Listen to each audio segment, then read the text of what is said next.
The following video was recorded at night by a man doing a security check on a rundown rental house on his family's property in Oklahoma, a place that had already drawn unwanted visitors before, with trail cameras set up and a front door that kept turning up open. He's armed, he's nervous, and he's filming everything in case something goes wrong. He shouts a warning into the dark as he steps inside, flashlight cutting through a debris-covered floor and a hallway that opens into an empty kitchen with cabinet doors hanging wide. He moves deeper in, scanning each room. Watch. It's open. What the hell? It's like nothing to steal. I mean, what? Sorry guys. Stepped in a damn ice cream bucket. I mean, what would they be? Look, they're not gonna find anything in this old house. I wouldn't need that. I wouldn't need that. But let's go check this other bedroom. Is anybody in here? Is anybody in here?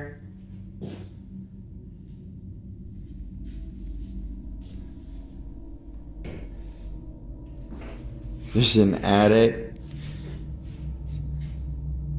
Oh my gosh. Come on, what the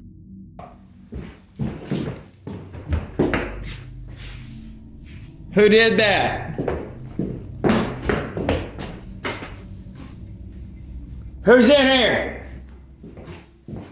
He's barely made it to the kitchen when a loud, sharp, metallic crash erupts from the room he just walked through, and his reaction is immediate, raw, and completely unfiltered. He runs back through the house and outside, flashlight swinging, shouting into the dark. Nothing's there. Now he does go back in later and finds a metal object on the floor that he thinks may have fallen and caused the sound, and if you watch him drop it again, the crash does match, but that raises its own question. If the object was already there when he first walked through, why didn't it fall then? What exactly set it off? You decide.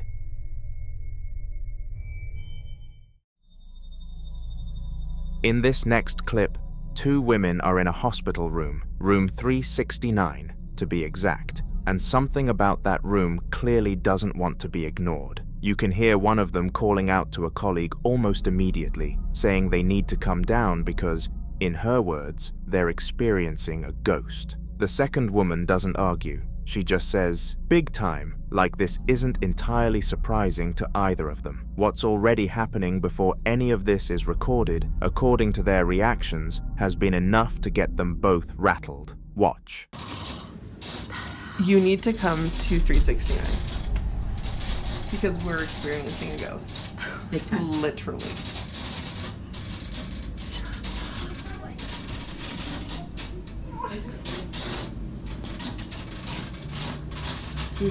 There it goes.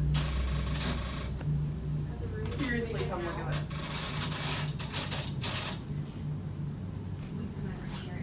Now it's gonna stop. So if you know it, say hi. Ethel, Paul? Ethel, what's wrong with you tonight? What? What's wrong, Ethel?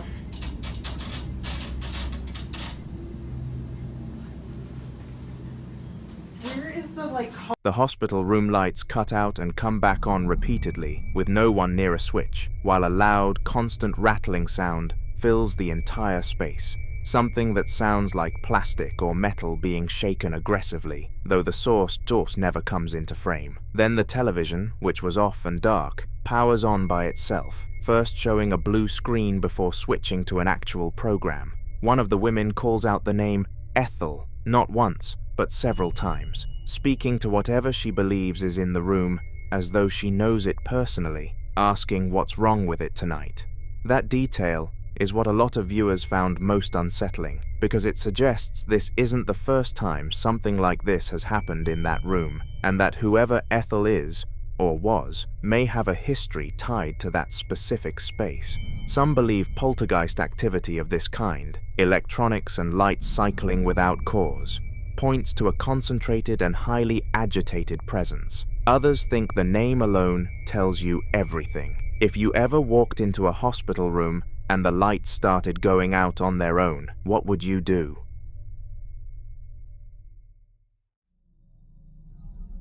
The following video was recorded inside Malvern Manor, a former railroad inn turned nursing home and care facility in Malvern, Iowa, a place so notorious for paranormal activity that some investigators have reportedly fled and refused to return. The investigator, who goes by Midwest Ghost Hunter, arrives at night, narrating the building's history from his car before stepping inside alone, armed with a night vision camera, an EMF meter, and a spirit box. He's already briefed himself on the named residents said to still wander the halls: Captain Jacob Coons, Gracie, Hank, Susie, Rebecca, Inez, each tied to a specific room, a specific kind of trouble. The manor has a documented history of neglect and abuse stretching back decades, and many who've studied the building believe that history is exactly what powers its hauntings.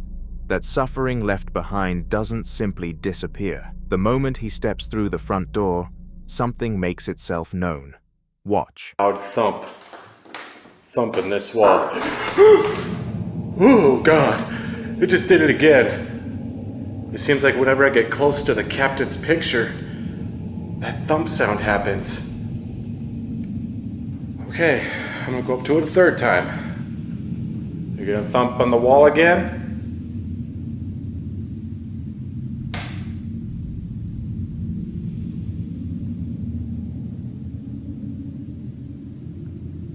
He's not doing it this time. Captain, if that was you, could you bang on that wall again?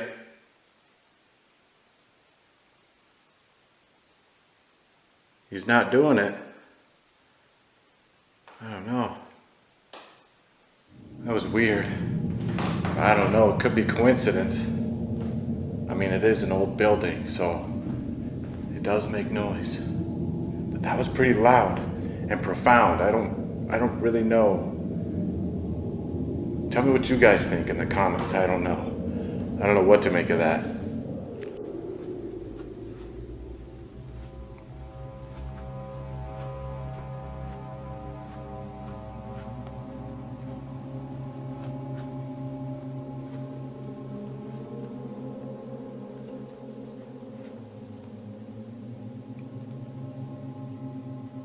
Oh God, talk about a scary hallway. Is there anyone here?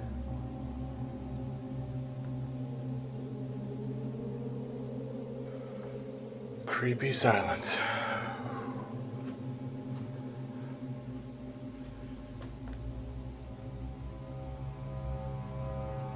Are there any former residents still living here?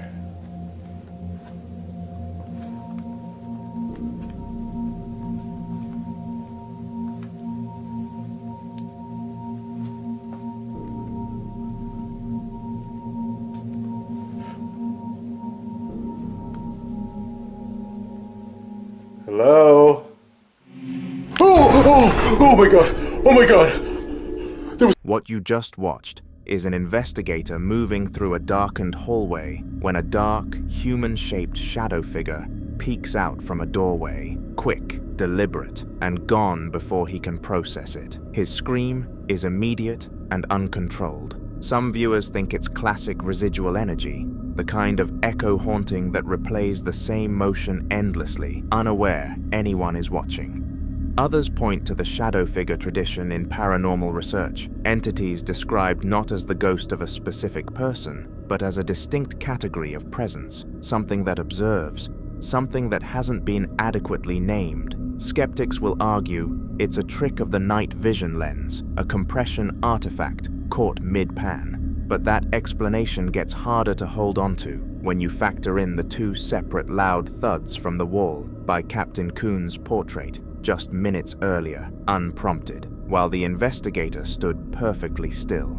Now listen closely to what the EVP sessions pull out of the silence in Gracie's room. Passed on. Oh my god, I just heard a voice.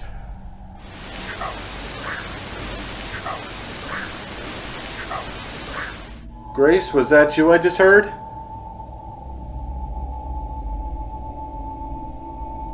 That sent a shiver down my spine.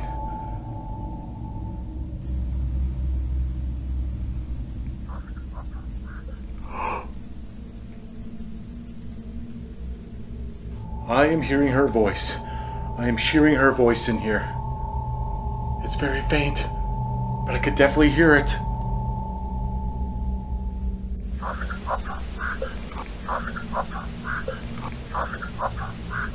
Grace, what do you mean when you say that the devil is after you? Who is the devil?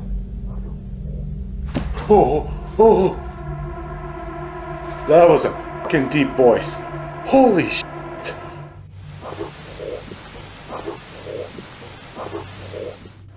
Oh, that was terrifying.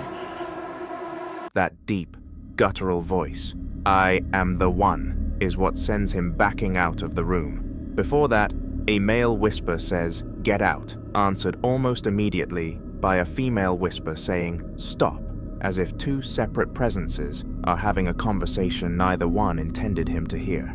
According to the investigator, these captures came without provocation. Gracie herself was described as a patient with split personality disorder, and some who followed cases from this building believe the layered voices reflect exactly that. Multiple identities still cycling through the same space, still in conflict. Others think the demonic register of that final voice suggests something that was never a patient at all, something that arrived later. Malvern Manor has been featured on paranormal television for exactly this reason. The activity here doesn't stay quiet for long, and it doesn't seem to care who's asking. What do you think that voice was responding to?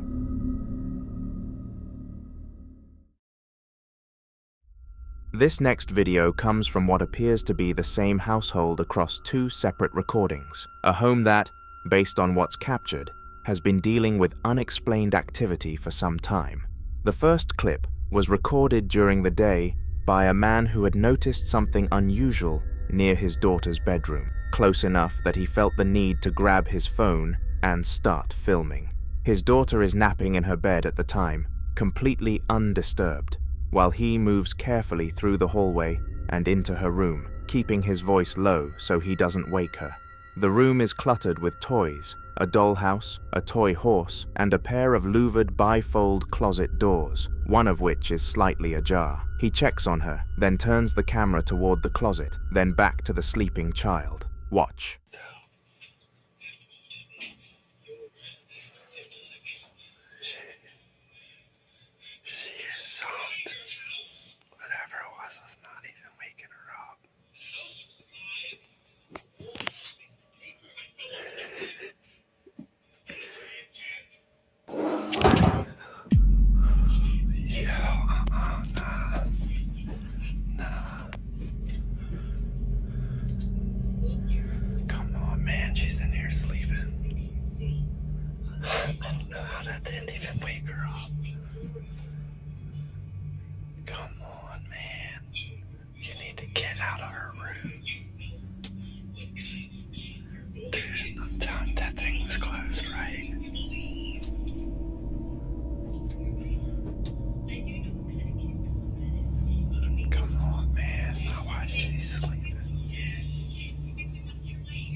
The closet door slams open with a single loud bang, and his reaction is immediate.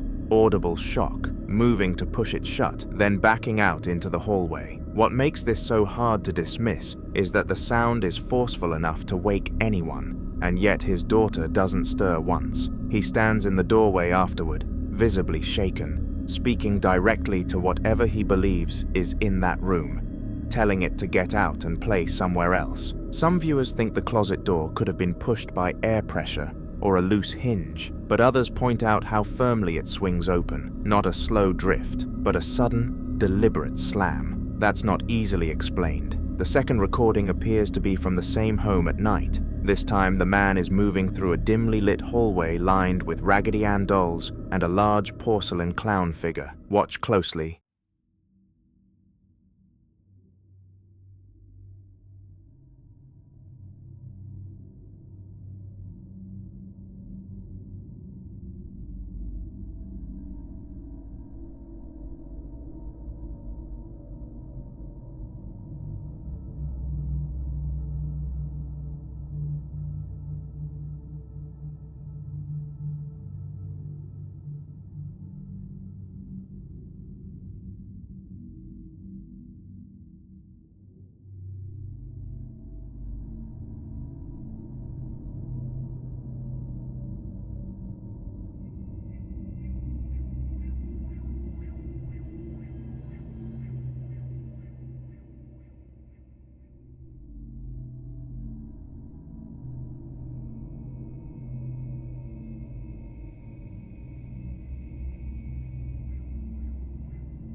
Pressure, or sounds coming from somewhere else. But if something really is moving through that home, there's one question that becomes difficult to ignore.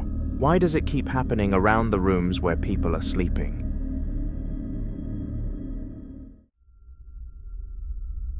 This next clip was recorded at 3 a.m. inside what appears to be a dark residential hallway, the only light coming from a flashlight cutting through the darkness as the person filming moves slowly toward a closed interior door. For a moment, everything seems quiet, the kind of quiet that only exists at 3 in the morning when the rest of the house is asleep. But then you hear it, a violent, rhythmic banging coming from behind that door, so aggressive and forceful that the entire doorframe visibly bows and shudders with each impact. Watch.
The moment the door gets opened, everything stops. Dead silence, just an empty wooden staircase leading down into a dark basement, with one single, sharp bang echoing from somewhere at the bottom. Whatever was on the other side went quiet the instant it was seen. The door gets slammed shut, and within seconds, the banging returns, louder and more violent than before, as if the interruption only made it angrier. That detail is what troubles people most. The stopping when the door opens and the immediate return once it's closed, it behaves with awareness. It knew the door was opening. Some believe this is classic poltergeist behavior, an entity known specifically for producing extreme physical disturbances, slamming, shaking, and targeting enclosed spaces like doors and walls. Skeptics point to a trapped animal, though nothing visible appeared on that staircase. So what do you think was behind that door? The following clips all come from the same household, a Spanish-speaking woman who, at this point, seems less frightened by what's happening around her and more genuinely fed up with it.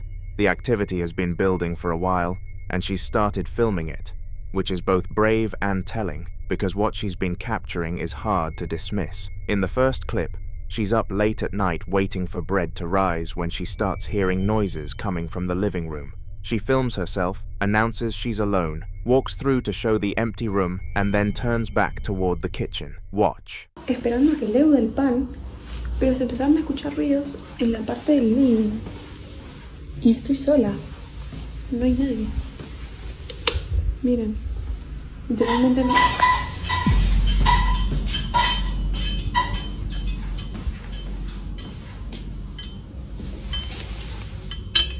Qué pesado, hermano. Qué ganas de romper las bolas que tiene. No, es muy rompebolas. The metal kitchen utensils, hanging from the rack above the counter, are swinging on their own. Spatulas, a large spoon, scissors, all of them clanking and hitting each other in a rhythmic pattern, with nobody near them. Her reaction isn't screaming. She sounds annoyed, like this has happened before, and she's running out of patience for it. That kind of exasperated tone is actually one of the more telling details here, because it suggests she's moved past the fear stage entirely. Many who followed cases like this point to that shift, from terror to frustration, as a sign that the activity has been going on long enough to feel almost routine. Some believe this type of poltergeist behavior, objects moving in the kitchen specifically, is connected to residual emotional energy, the idea that strong feelings tied to a space over time can build up and manifest physically. Others are more skeptical and would argue air pressure from an opened window or a distant vibration could set hanging utensils in motion, though explaining all of them swinging at once is a harder sell. Not long after, she and a companion return home one night from what she describes as a session, some kind of spiritual gathering, to find something waiting for them. Watch. Llegamos a la sesión y en la pieza, la cual estaba apagada, está las luces LED prendidas y no sé si alcanzan a ver esa silueta, sombra, no sé qué carajo es, pero hay alguien parado en la pieza y estamos literalmente nosotros dos acá. Estamos los dos acá, no hay chance de que alguien esté en la pieza, porque no hay nadie en la casa. No me parece casualidad que lo esté haciendo después de salir de la sesión. Igual la chica me dijo que esto podía pasar. Miren, para que vean que de verdad no hay nadie, subimos lo más rápido que pudimos y no hay nadie en la casa. No, encima miren, el control está en la cama. No, qué bronca. Y ni siquiera lo puedo apagar.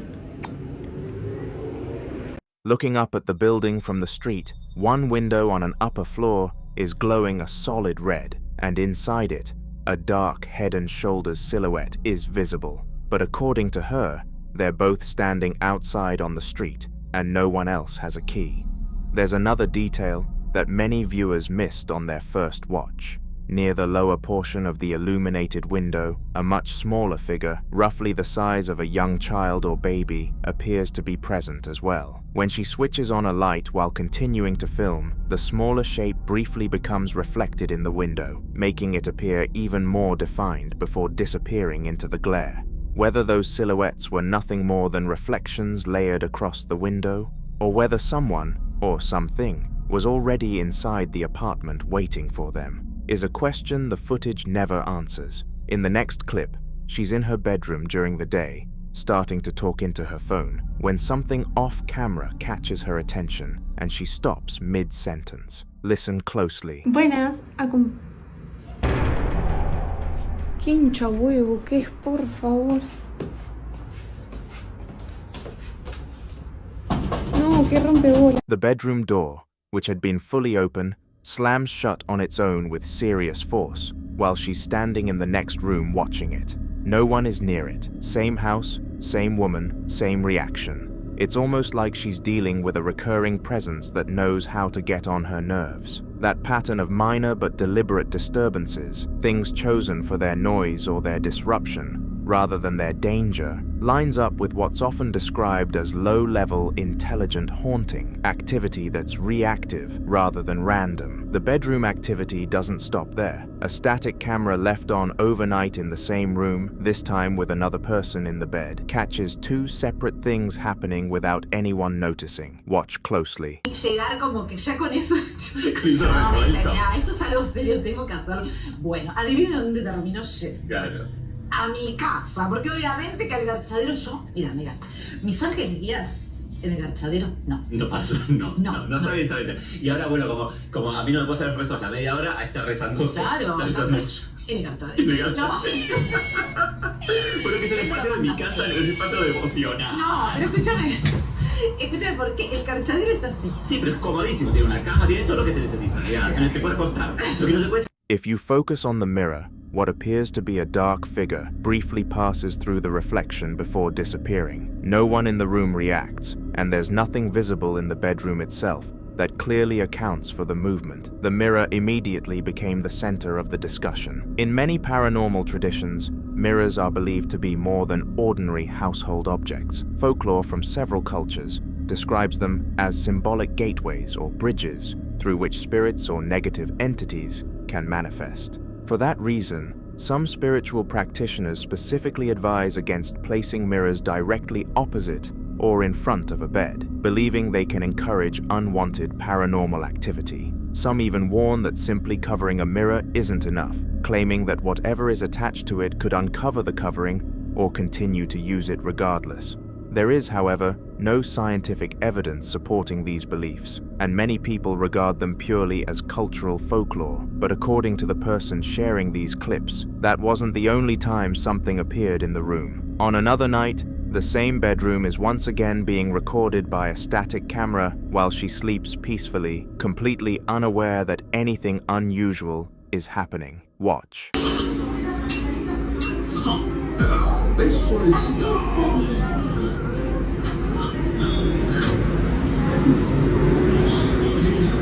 A tall, dark, clearly defined head and shoulders silhouette appears in the glass of the bedroom window, leaning into view from the right edge of the pane and holding its position while the person in the bed sleeps completely unaware. It's darker than any ambient reflection in the room, and it has a shape that's unmistakably human. Whether that figure is a trick of light, someone outside, or something else entirely, what's harder to ignore is that across all of these clips, the same home, the same woman, the same building irritation, whatever is in that space appears to be sticking around. But the bigger question isn't just what that reflection is, it's whether any of this is going to stop.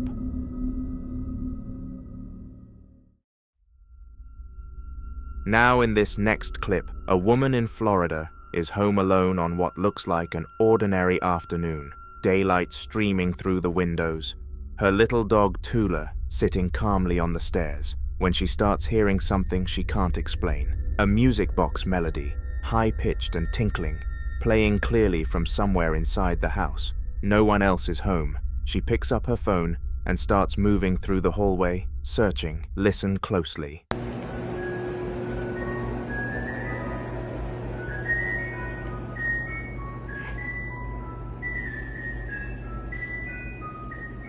I'm home by myself.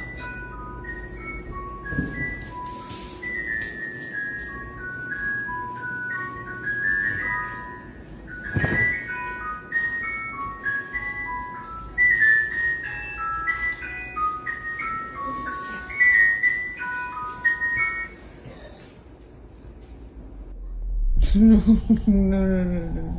don't think so.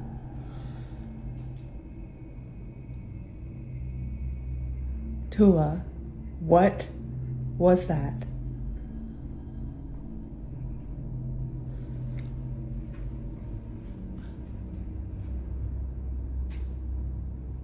Oh, no. No, because I'm about to sit on the porch still calling it. So absolutely not.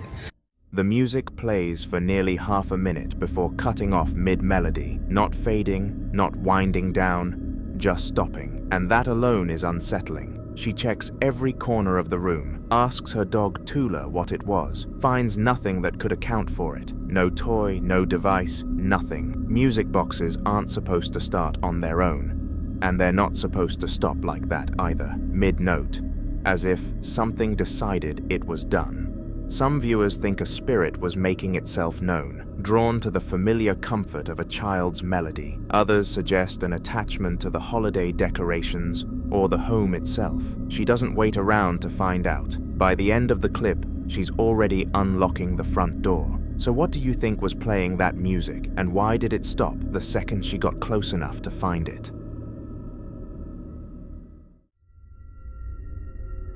Now in this next video, a couple say they've been hearing something that makes no sense at all. The sound of a baby crying coming from inside their apartment. Not outside, not through the walls, but from somewhere within their own home. It starts suddenly, continues for a few seconds, and then stops completely. And the strangest part is, it happens every single night. Watch this.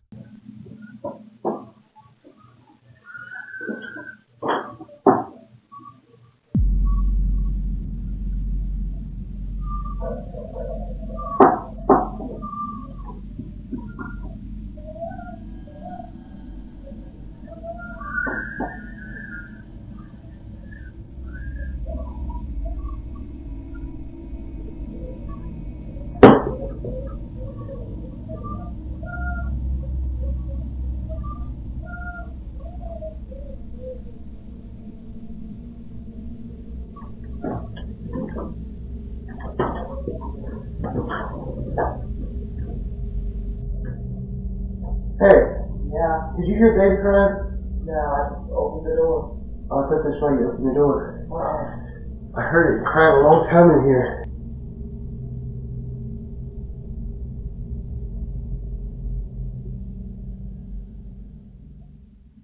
According to the husband, Austin, the cry lasted longer that night than it ever had before. They checked every room and every corner, but found nothing. If it were a neighbor's baby, they would have recognized the direction, but each time, the sound feels contained, like it exists in their space and nowhere else. At first, the couple tried to see it as a positive sign. Some cultures believe hearing a phantom baby cry can symbolize incoming life, a spiritual sign that a child may soon enter the family. But others warn about much darker meanings. In paranormal folklore, disembodied crying, especially of infants, is often associated with entities that mimic vulnerability to draw attention. Spirits that imitate babies are believed to trigger instinctive emotional responses, lowering fear and making people more receptive to their presence.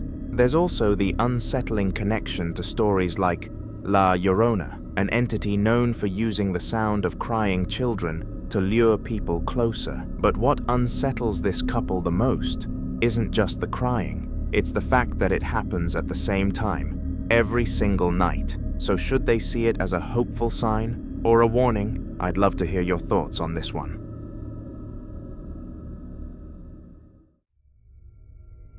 Now in this next clip, two girls, friends by the sound of it, are messing around in a bedroom late at night, trying to climb onto the top bunk the hard way, one standing on the other's shoulders. It's the kind of silly, chaotic moment that gets filmed because it's funny, nothing more. One of them falls, they both end up on the floor in hysterics, and the girl in the red shirt is laughing so hard she can barely breathe. According to her, the video was posted to Facebook as a funny clip and sat there for weeks before anyone noticed anything. Then someone in the comments asked a question that stopped her cold. Watch. You should be less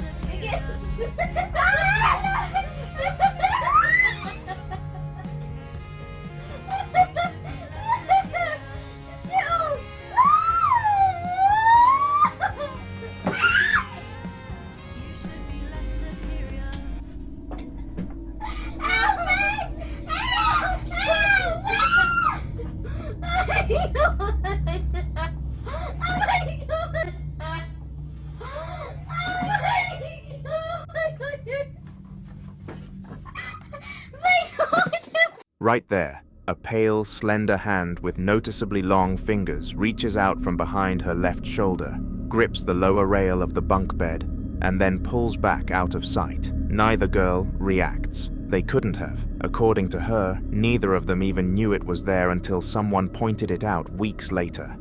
If you slow it down and watch the moment carefully, there's no angle that puts either girl's arm in that position. Her own left hand is clearly visible and accounted for. Some viewers think it's a third person just out of frame, though the room and camera angle make that difficult to explain. Others go somewhere darker entirely, pointing to the fact that just before the hand appears, she'd been yelling, "Help me," over and over, and something, it seems, may have answered. The following video was recorded inside a small frozen yogurt shop sometime after closing by a man who'd been dealing with unexplained activity in the building for a while. Flickering lights, strange sounds, the kind of persistent low-level strangeness that you can almost convince yourself to ignore until you can't anymore. On this particular night, he and a woman he works with were still inside after hours trying to retrieve her keys from the back room, and he decided to pull his phone out and film what was happening. He mentions, almost in disbelief, that the lights had already started flickering again, and this wasn't the first time. Okay guys, we were literally just about to leave my store when shit just started flickering again. This is the second time it's happened. My car's over there, and... I'm shaking right now. Okay, and her keys are in the bag. We need to go. We need to go get my keys. And the light turned on. I don't want to go. Okay, well, I'm gonna literally record this whole thing just so you guys can see what happened. I'm literally so scared. Okay, okay, something.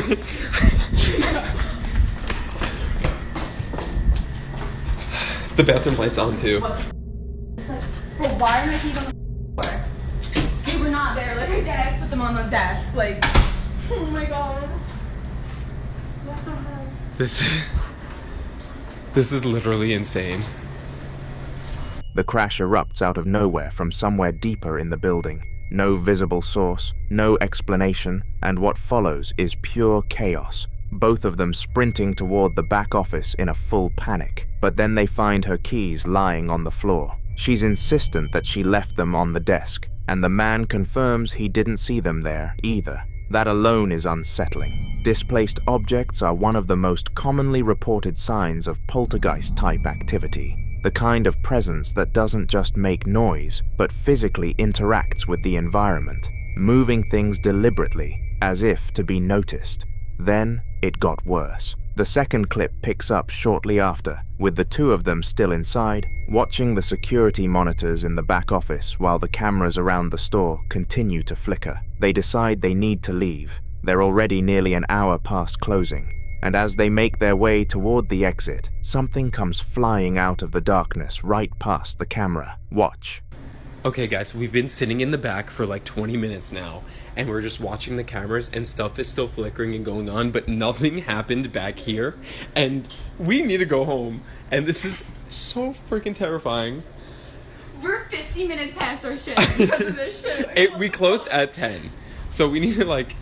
It's so dark because all the light switches are over here. Stop it! Stop it! Oh, fuck. Okay, this is what I mean. This room is over. This is... Oh my god. This is what we're dealing with. Oh my god, yo, what the Bro, Nick, did you this on purpose? No, I'm gonna beat the shit out of you, Nick. Stop! You're literally... Are you... No, wait, no. Nah. No.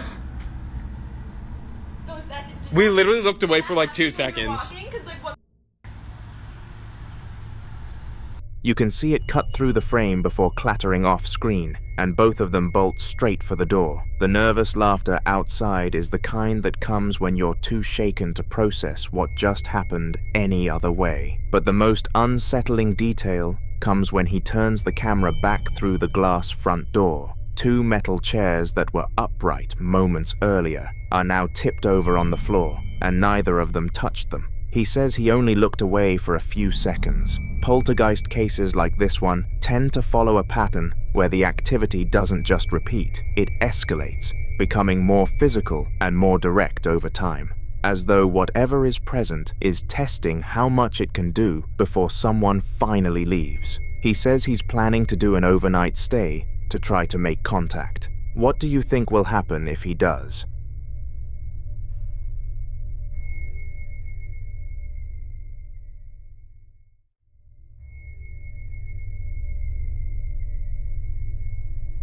This next video was recorded inside a family home using two mounted security cameras, one in a bedroom, one in the dining room, and the footage spans two separate dates in February of 2026, both captured in the early hours of the morning. In the bedroom clip, recorded just after 2 a.m., an older woman, a younger woman, and a child are all asleep, completely still. Nothing in the room is moving. Listen closely.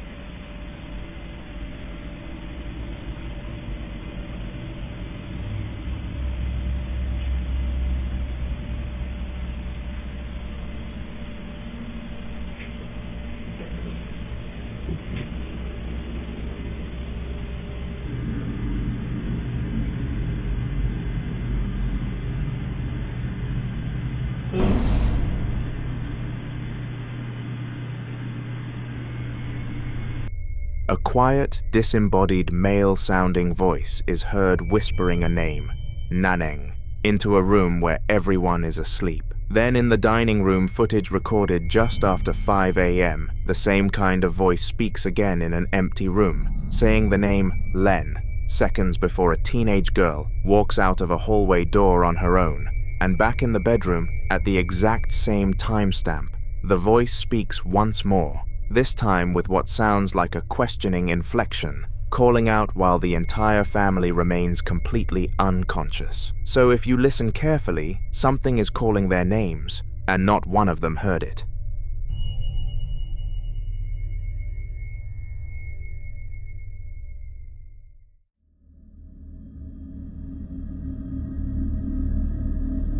Now in this next clip, a man is walking through a large concrete drainage tunnel, the kind covered in graffiti, with a shallow stream running along the floor, when something in the darkness ahead stops him cold.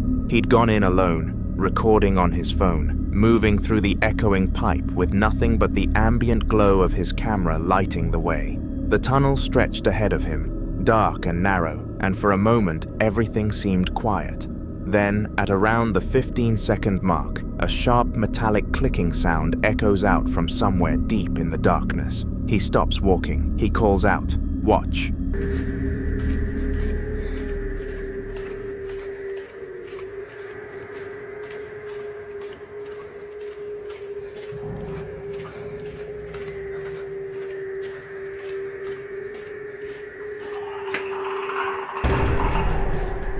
What the hell? Hello?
What answers him back isn't a person. A low, guttural sound, somewhere between a growl and a distorted whisper, rolls back through the tunnel in response to his voice.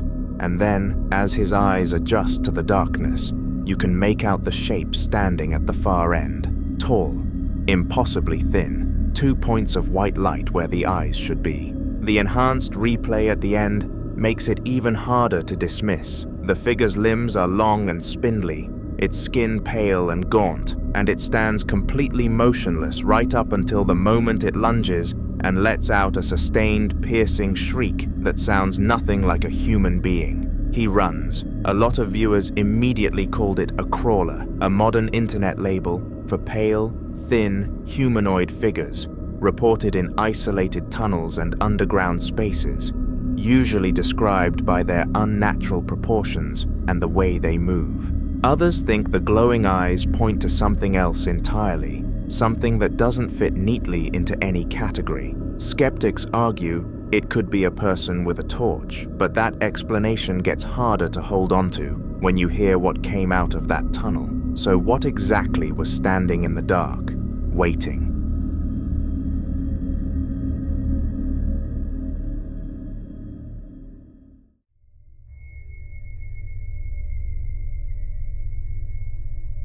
The following video was recorded inside a 1920s home during the daytime, which, honestly, makes it harder to dismiss than most. The man filming had been upstairs watching TV when he heard a banging sound coming from the living room below. He says there's nobody else in the house. As he makes his way down the stairs and through the hallway, past taxidermy, Venetian masks, old framed pictures, and a crucifix on the wall, he mentions that some of his haunted objects from a previous home are now kept here, though nothing has ever happened with them. He calls out into the empty rooms, no response, just the steady ticking of a grandfather clock and the feeling that something is waiting. Watch.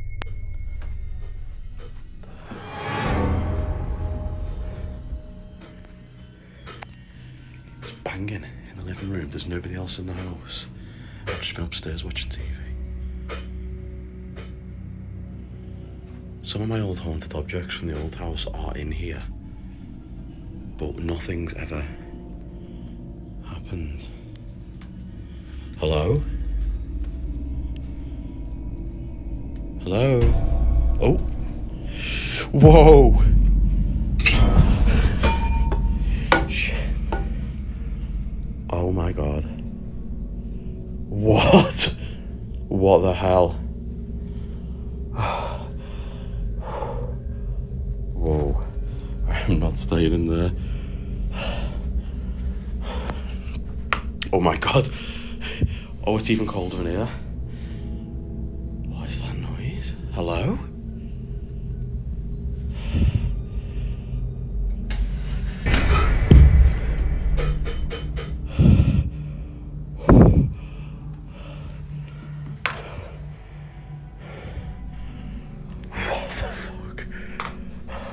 Oh my god.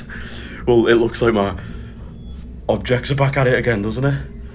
What the hell? What the hell? What the hell?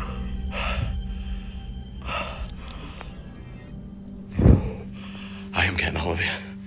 What the hell? Two events hit almost back to back. A taxidermy bird on the fireplace mantel flaps its wings suddenly, then the door slams shut on its own with a heavy metallic crash. Then in the dining room, a chair is violently thrown backward across the floor. He screams. He's done.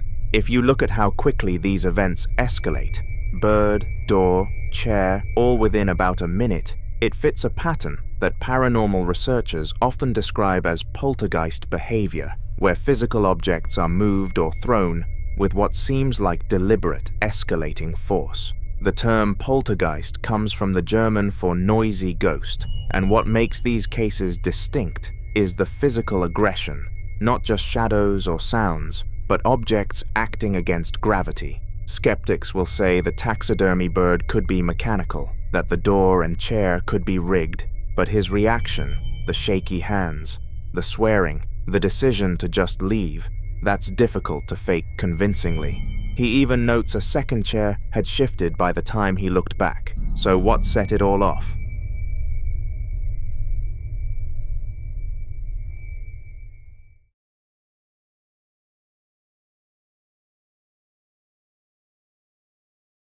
Now in this next clip, a man is filming inside his home just 3 days after losing his brother Chris. And what you're about to witness isn't terrifying, so much as it is deeply unsettling in a quiet, personal way. He's moving through a dimly lit room at night, emotional but calm, speaking directly to his brother's presence as if Chris might actually be listening. At one point, he stops the camera on a child's plastic toy kitchen set sitting against the wall, green and white, completely still. He asks softly, "Is that you, Chris? Do it again. Watch."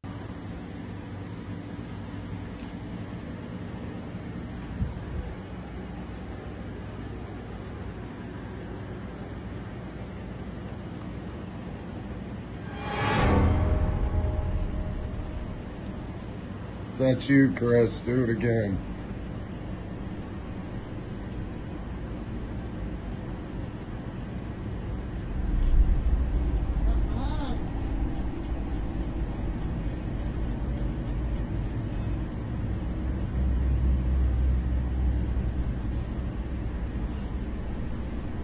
I feel your presence, bro. I feel your presence. Do it again.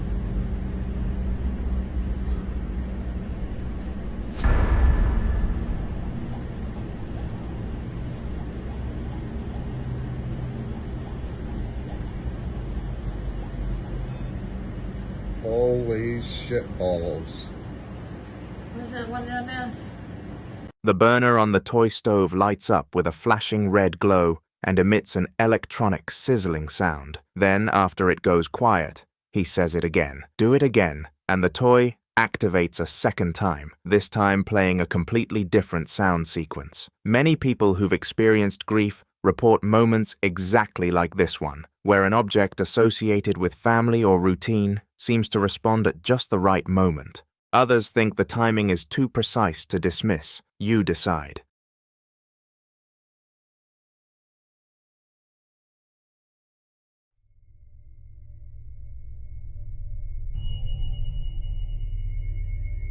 This next video was recorded inside a cluttered garage, filmed by a man who had been about to lock up for the night when something stopped him. He claims that just before he started recording, he heard a laugh coming from the back of the garage. Not a voice, not a knock, but a laugh. And he describes it as the most unnerving, weird laugh he's ever heard, seeming to come from somewhere near one of the riding mowers. So instead of leaving, he pulled out his phone and started moving through the space, sweeping the light across the concrete floor, the shelves, the equipment, trying to find any explanation for what he'd just heard. He hadn't found anything yet. Watch. Alright, so I was just closing this up. Like just locking it up to head out. And I closed the bay and I was closing this door. I shut the lights off, getting ready to close this door, and heard, I swear, I heard a laugh. And it was the most unnerving,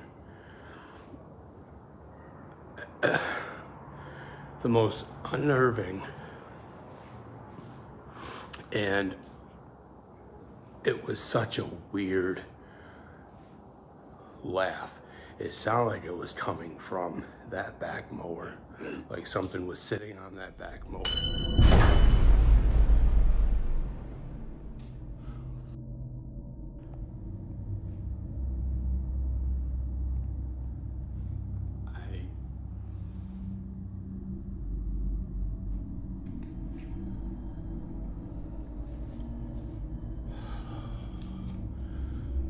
I should have just left. I should have left it alone. I don't even know what that was, where it came from, where it went. but I'm not sticking around to find out, so I'm out of here.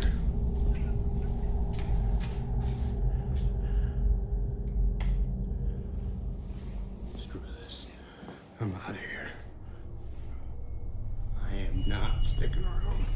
A sudden, sharp metallic crash explodes off-screen with enough force to make him physically flinch, and when he swings the light toward the source, there's nothing there. No fallen object, no obvious cause, nothing on the floor that wasn't there before. His voice afterward is shaky, and you can hear him repeating that he should have just left, that he doesn't know where the sound came from or where it went. Some think residual energy in cluttered, closed-off spaces can build tension and release it violently, almost like pressure finding an outlet. And the laugh he heard before he even started filming, that detail is hard to shake. What exactly was waiting for him in that garage?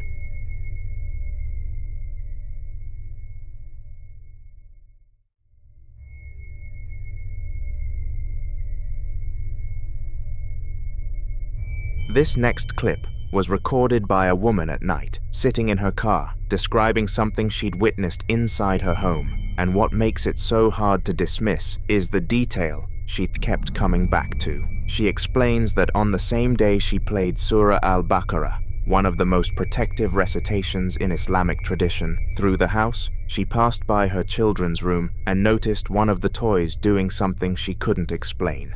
Her daughter's Peppa Pig stuffed toy lying on the bed. Watch. I put Baqarah on my house. That same day, I am just passing by my kid's room, and basically I see one of the toys doing this.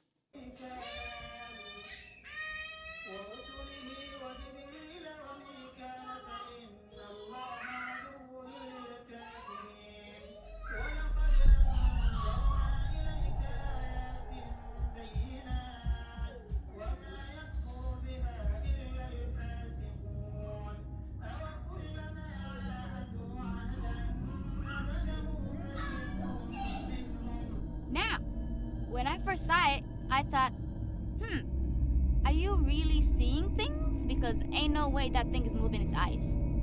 There is no way it's moving its eyes. Does that make sense? No, it does not. This is your child's little toy that they always love and sleep with. My daughter loves it. That thing is her life, okay? My daughter and that monkey chump are the same. She loves that little toy. So I'm like, ain't no way. It has to be my eyes. So I'm looking at it. My son comes. He's also looking at it. Both of us are like, looking at each other. We're like, oh, I don't know, let's use the camera. And then we use the camera and we see for our eyes. First time in real life, this toy was moving its eyes. What could it be? What do you guys think it is? Do you think it's jinn? If you look closely, the toy's plastic eye slowly rotates upward, turning, according to her, to look directly at the camera. She says she thought her eyes were playing tricks on her at first, so she called her son over, and both of them stood there watching it together before deciding to film it. Many in the Muslim community watching this immediately pointed to jinn, supernatural beings described in Islamic tradition as created from smokeless fire, capable of inhabiting objects, invisible to the naked eye, but very much present. Jinn aren't considered innately evil, but certain ones are believed to attach to children's belongings specifically. She ends the clip asking the audience the same question she still can't answer herself. What do you think it is? The following video was recorded inside a brightly lit retail store, the kind of ordinary place where the most exciting thing usually captured on security footage is someone dropping a shopping basket or knocking an item off a shelf. The store appears completely normal, with fluorescent lights illuminating every aisle, merchandise neatly arranged, and a security camera mounted high on the wall, quietly recording the sales floor. At the moment this footage was captured, there wasn't a single customer visible, no employees walking through the frame, and no obvious source for what was about to appear. Watch.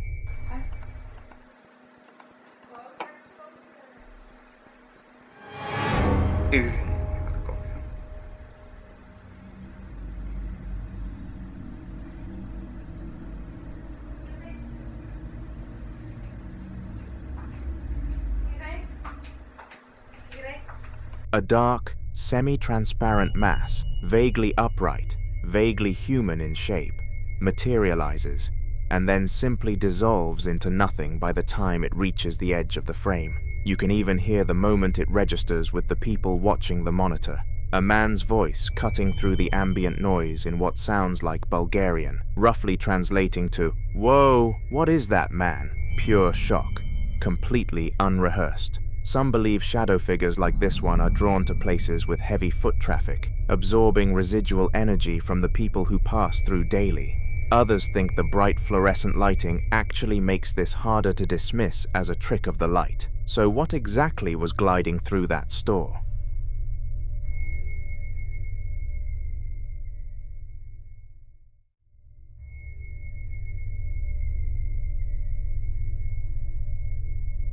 In this next clip, two men are on a video call late at night. The man on the left in a room lit with red and blue ambient lighting, the man on the right sitting in a normally lit space, both of them deep in casual conversation about heritage and family. Neither one seems to notice anything off, but in the background behind the man on the left, sitting on a shelf illuminated by a red LED strip, there's a doll, a small figure in a dark hooded sweatshirt, propped upright, completely still. Watch.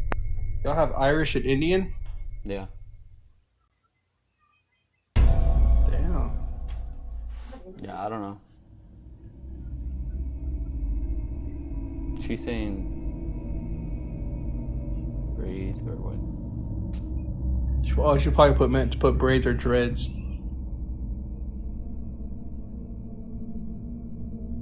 Tasha's Native American? Well, I'm Hispanic. I'm from here.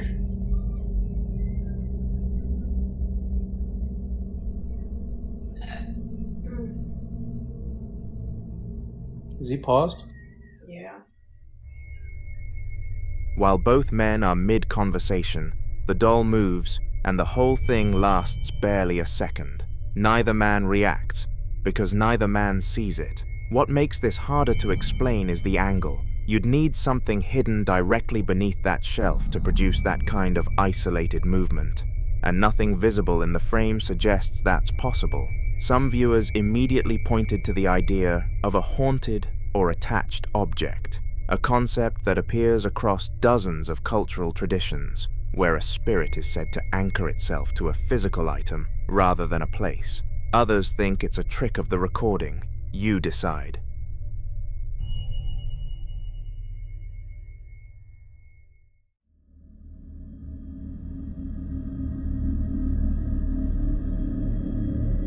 The following video was recorded by a woman who had been going through her daughter's toy camera, a small, purple thing, the kind given to young kids as a first camera, almost forgotten in a drawer, when she came across a photograph that made her stop completely. Her daughter, who was 9 at the time, had a friend over, and the two girls had been taking silly photos with it, selfies, pictures of the dog, the usual. She decided to scroll through to get a laugh. That changed everything. Watch.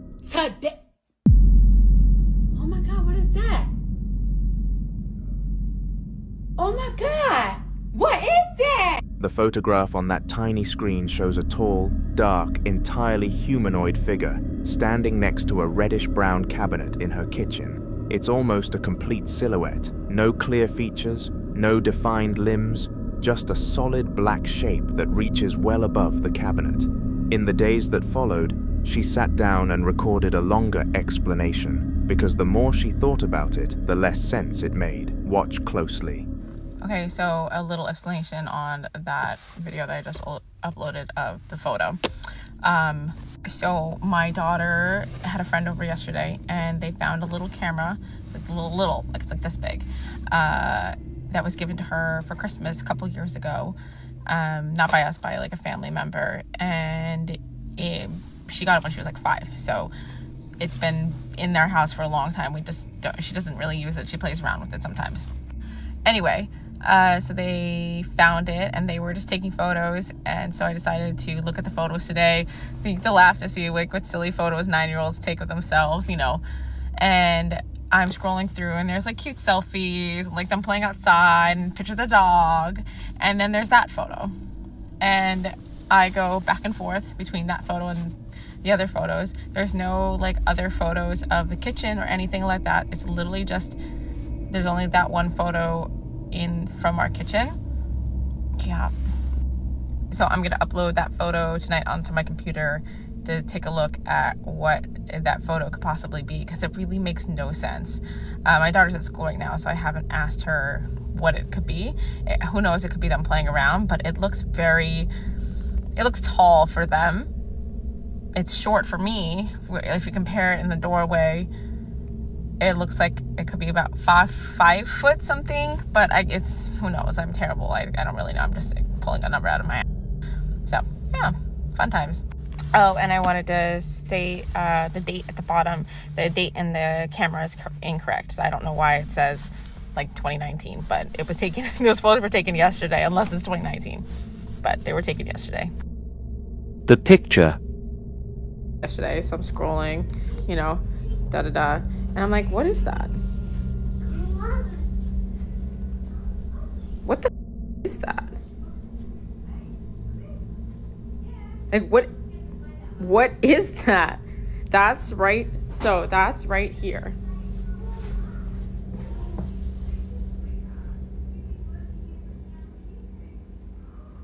Excuse how like messy that is, but what is that?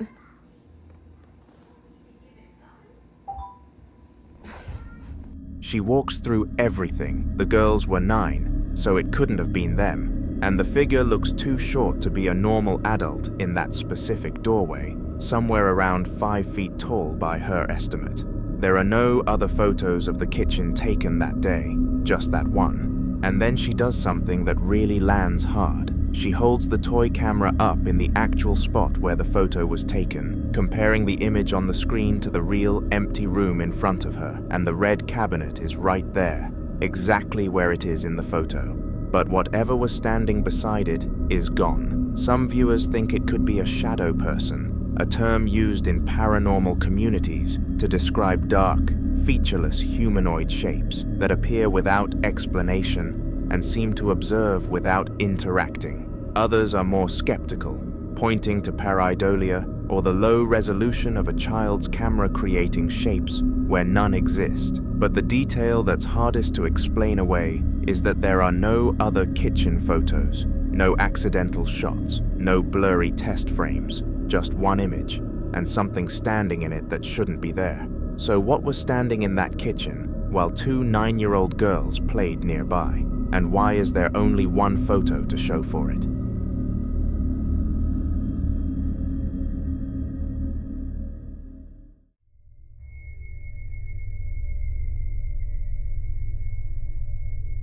Now in this next clip, a Ring security camera mounted outside a home captures something that the person who shared it is convinced is paranormal, although whether viewers agree seems to depend entirely on what they think they see moving through the darkness. The footage is recorded in night vision, giving everything that familiar black and white appearance. A white minivan sits parked in the driveway, trash bins are lined up near the edge of the property, and a cinder block wall runs along one side of the frame, separating the home from the area beyond. At first glance, nothing appears unusual. The scene is quiet, still, and completely empty. Then the person who posted the video directs viewers' attention toward the far side of the wall. Watch. Watch closely. You'll see a figure on the other side of the wall, and it disappears as it walks away.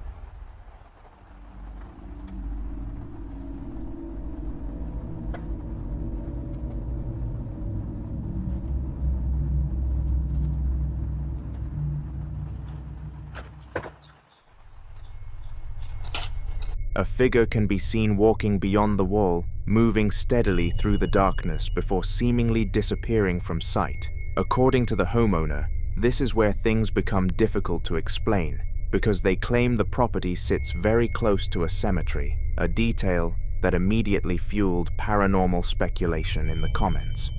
Many viewers believe the figure is simply a person walking along a path or roadway hidden from the camera's view, briefly visible before moving beyond the field of vision. But the connection to the nearby cemetery is what pushed the discussion in a more supernatural direction. For centuries, graveyards have occupied a unique place in folklore, often associated with reports of wandering apparitions, spirits following familiar routes, or what some traditions describe as residual hauntings, moments or movements that appear to replay themselves long after the people involved are gone. In many cultures, it was believed that spirits did not always remain within burial grounds, but occasionally wandered surrounding roads, paths, and neighboring properties, particularly during the night. Of course, being near a cemetery doesn't automatically make every shadow paranormal, but it does add an extra layer of mystery when a figure appears where no one expects it and then seems to vanish before anyone can determine exactly what they're looking at.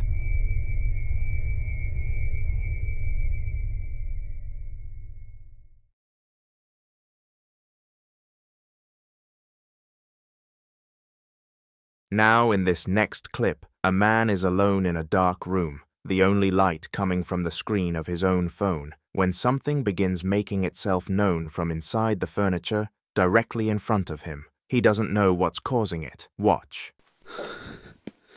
Están golpeando el mueble.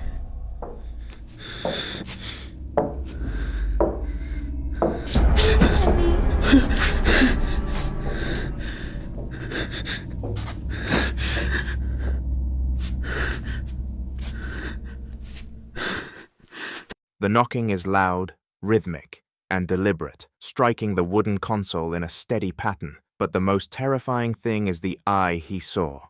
There's no way someone could fit into the back of the furniture, so help him make sense of this. In folklore, across different cultures, wooden furniture in particular has been associated with the idea of memory holding, the belief that natural materials like wood can absorb emotional or spiritual residue over time, especially if the object has been present during repeated human experiences, conflict, or trauma.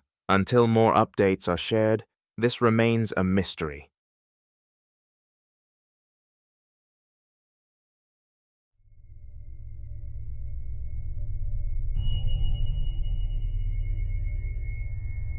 Now, in this next clip, a man armed with nothing but a camera light enters what appears to be a service corridor or storage area somewhere deep inside a commercial building at night. A claustrophobic space filled with mannequins, boxes, and metal racks. The kind of place that already feels wrong before anything happens. Before the footage even begins, he leaves a note for viewers, saying he was hurt during this encounter, and that whatever is in this room is not the same entity he's dealt with before.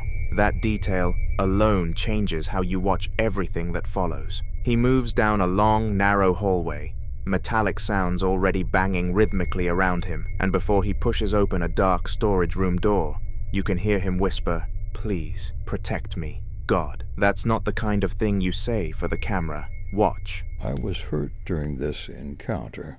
This is not the same entity. It's not her.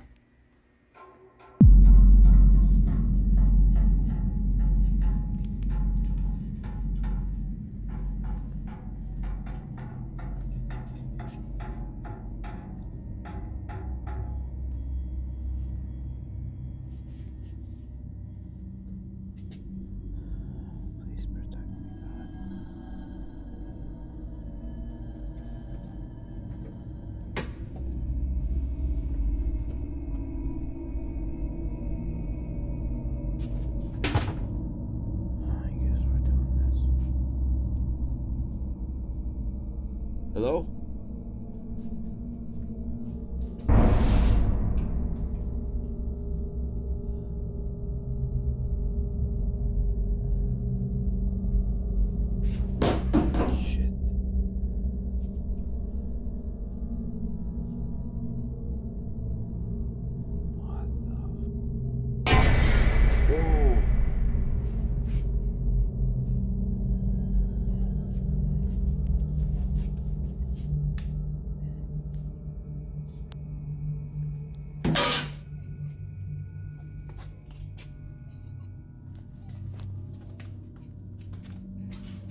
Hello?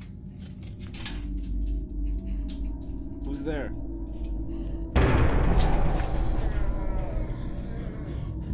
Hello?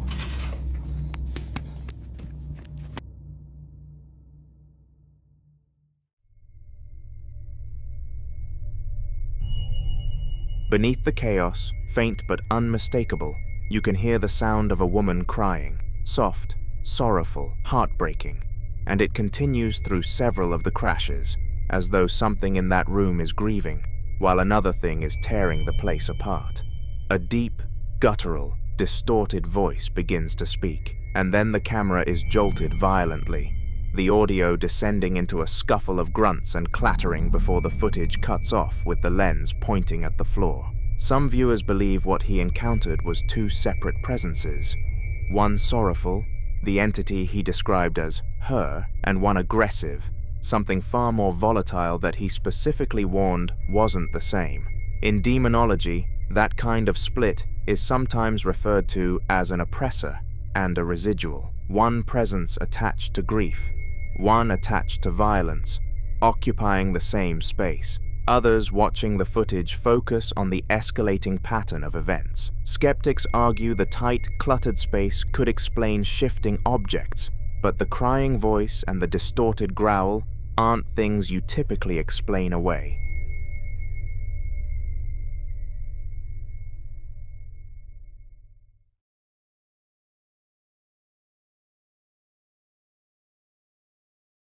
Now, in this next video, a man is alone in his bedroom at night when a series of loud, heavy bangs begin echoing through the room, and the source of those sounds is something he can't immediately explain. He's just standing by his wardrobe, calm, unhurried, pulling out a shirt and getting dressed like it's any other night, even as the thumping continues around him. That calmness is either reassuring or deeply unsettling, depending on how you look at it. The banging comes in bursts, rapid at first, then slower, more deliberate, the kind of heavy thuds that feel less like a pipe rattling and more like something with weight and intention. Then, just as suddenly as it started, it stops. He finishes dressing, picks up the camera, and walks toward the bed. Watch.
He lifts the mattress and the fitted sheet to reveal the floor underneath, wooden slats, dark carpet, and nothing else. No one hiding, no animal, just an empty space, and a small deflated balloon sitting near the wall. That's it.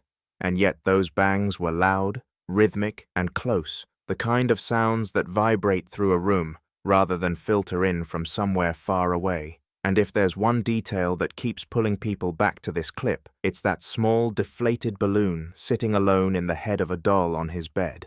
So what exactly was making that noise? I'll let you be the judge. In the following video recorded late one night, in France, a man pulls out his phone to film his kitchen, because this isn't the first time something strange has happened here, and he wants it on record. Speaking calmly in French, he points out a drawer that's already sitting open on its own, notes that his small black dog is hiding under the dining table, and confirms out loud that he's completely alone. Then he does something that takes either courage or desperation. He asks, directly, for whatever is there to show itself. Watch. Donc voilà, je refais une vidéo parce que Il se passe encore des phénomènes, comme vous pouvez le voir. Il y a le tiroir qui s'est ouvert tout seul. Vous pouvez le constater, je suis tout seul. Il y a juste le chien qui est effrayé en dessous de la table. Sinon, je suis absolument tout seul. Donc, est-ce que vous pouvez vous manifester, s'il vous plaît? Ok. Est-ce que vous pouvez vous dire ce que... Oh putain, je calme. Je ne vous veux aucun mal. Oh, vache. Ok, je me casse. The upper cabinet door swings open on its own the moment he finishes asking, as if something actually heard him.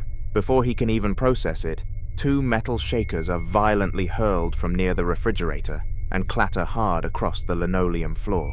He manages a stunned, "Okay," starts to ask a follow-up question, and then a pepper grinder crashes off the dining table, followed immediately by an entire wooden chair being knocked backwards onto the floor.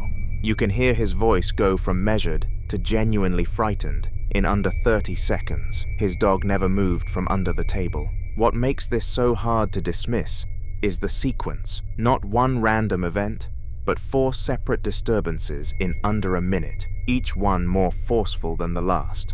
That kind of escalating pattern is what investigators often associate with poltergeist activity, a word that comes from German meaning noisy ghost, typically described not as a traditional spirit, but as a concentrated burst of energy capable of physically interacting with the environment. Some believe it attaches to people rather than places, which would explain why he mentions this isn't even his first video.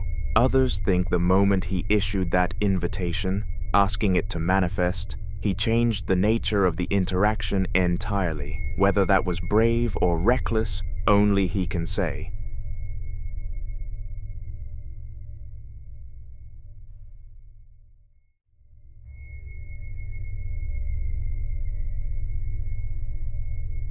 The following clips come from the same household, and together they paint a picture of something that's been present here for a very long time.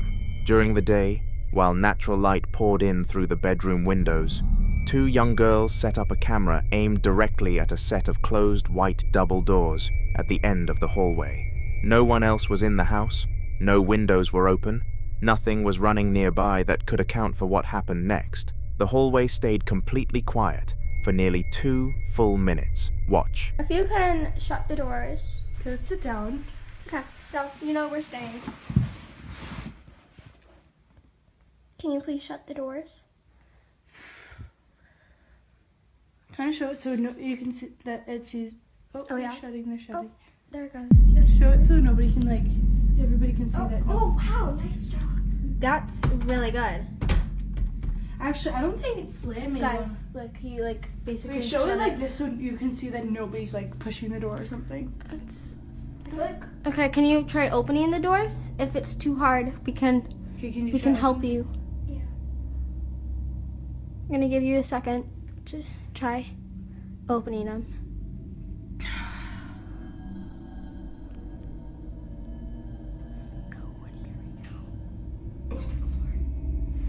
Okay, so I'm gonna give it a little push right here. That's good. Now can you please open them? Or shut them? That might have been a little hard right there. They're a little open. And also I feel like they would stick together.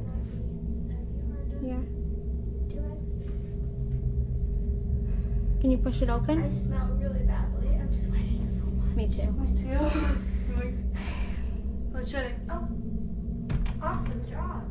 I feel like this will be easier to open. Wait, can you try opening it?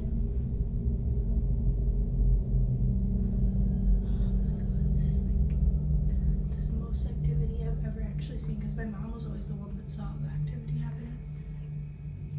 Can you please try pushing the doors open instead of shutting them? Wow, nice job. That's really impressive. Oh. Okay. Wait. Good job.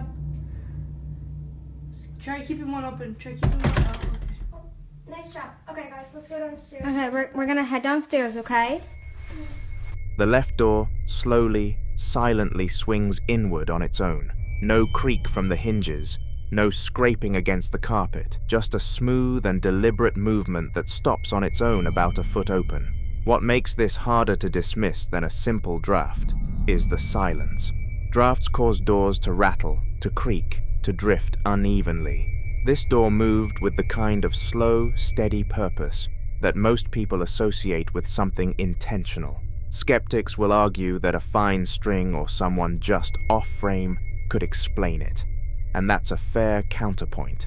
But the person filming doesn't react. No gasp, no jump, no verbal response, which, combined with the caption suggesting they grew up casually playing with ghosts, implies this isn't even close to the strangest thing they've experienced in this house. That context matters, because the second clip makes it clear this activity didn't start with them. Watch. Person. Idiot. It's a person. It's Walter.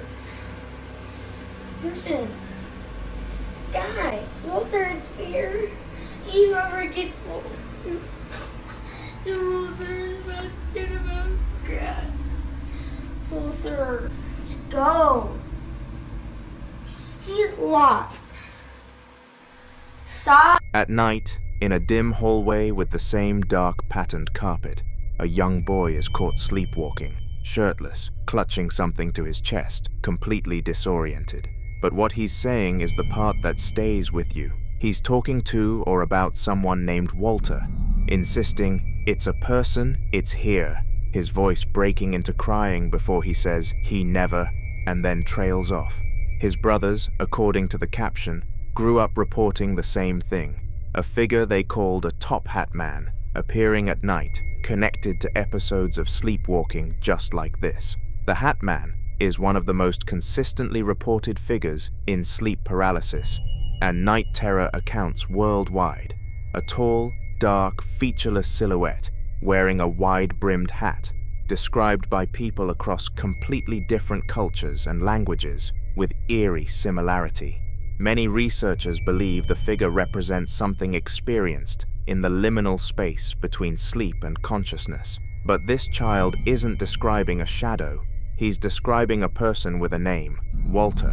Where did that name come from? And what exactly is he seeing in that hallway?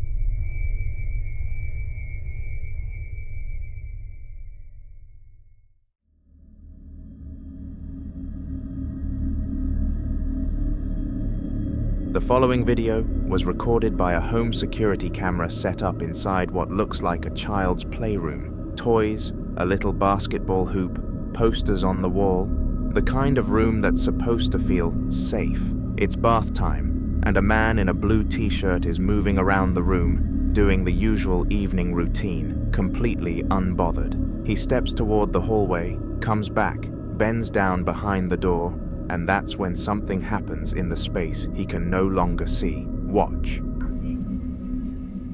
It's bath time. Woo! It's nice and brisk in here.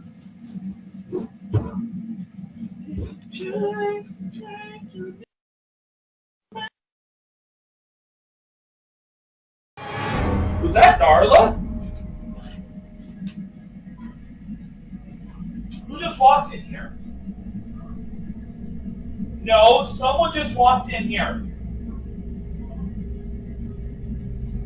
And then the rug was moving. You didn't see it?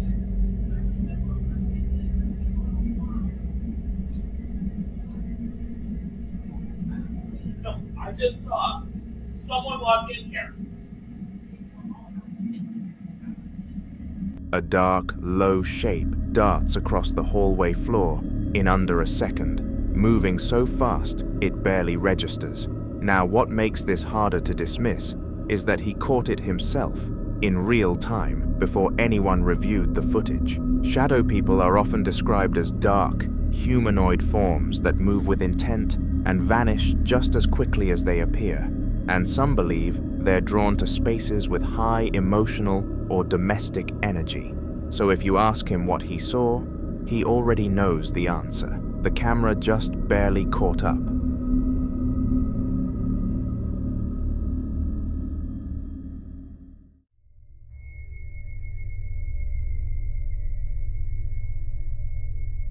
This next clip comes from a man sitting alone in a muddy trench at 9:43 p.m., surrounded by nothing but darkness and the narrow earthen walls closing in around him.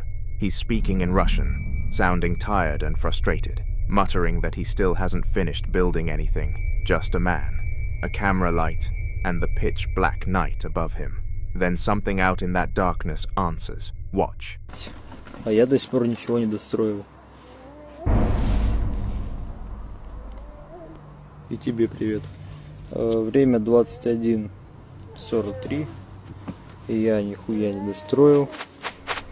Twice, a long, high-pitched wailing cry cuts through the silence from somewhere beyond the trench, and what's striking is how he responds, not with panic, but with a calm, almost weary, "Hello to you too," as if whatever's out there has been making itself known for a while. You can hear it again, fainter, overlapping his next sentence. Some viewers think it's an animal, though none they can identify. Others aren't so sure. That drawn-out, mournful cry doesn't match anything common to the region, and that final sharp clicking sound right at the end is harder to explain away. What do you think was calling back to him?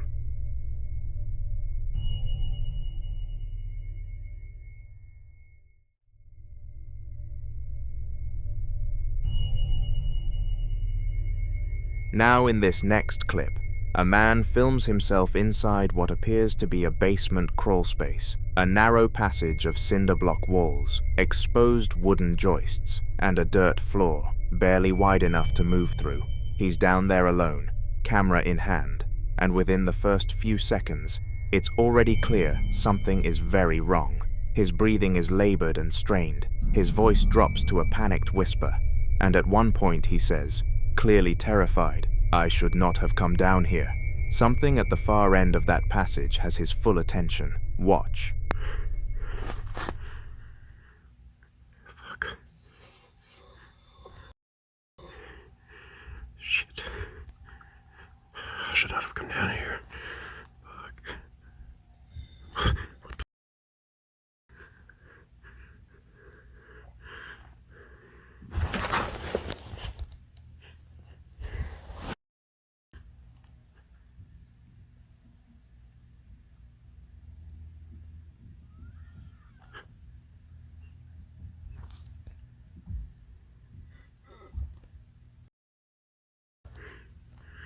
I'm stuck.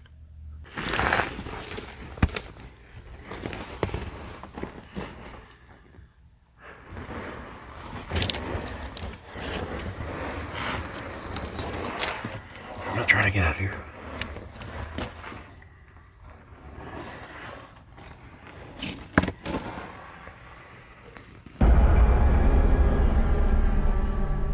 At the end of that narrow corridor, barely visible in the deep shadow, a tall, dark shape stands completely still against the back wall. You can hear a low, guttural groan cut through the silence, and what makes it so unsettling is that it sounds tonally distinct from the man's own panicked breathing, like it came from somewhere else in that passage. He then declares he's stuck, unable to move back the way he came, before managing to navigate further along the crawl space to find a way out. That shape at the end of the corridor is easy to miss on first watch. It doesn't move, it doesn't react, it just stands there. Some viewers think the groan is the man himself, overwhelmed by fear and the tight space. Others aren't so sure, pointing out that the sound has a different quality entirely, something lower and more deliberate. If you watch the opening seconds carefully, that figure is present from the very first frame, meaning whatever it was, it had already been waiting there before he ever pointed the camera down that passage. So what exactly was standing at the end of that crawl space?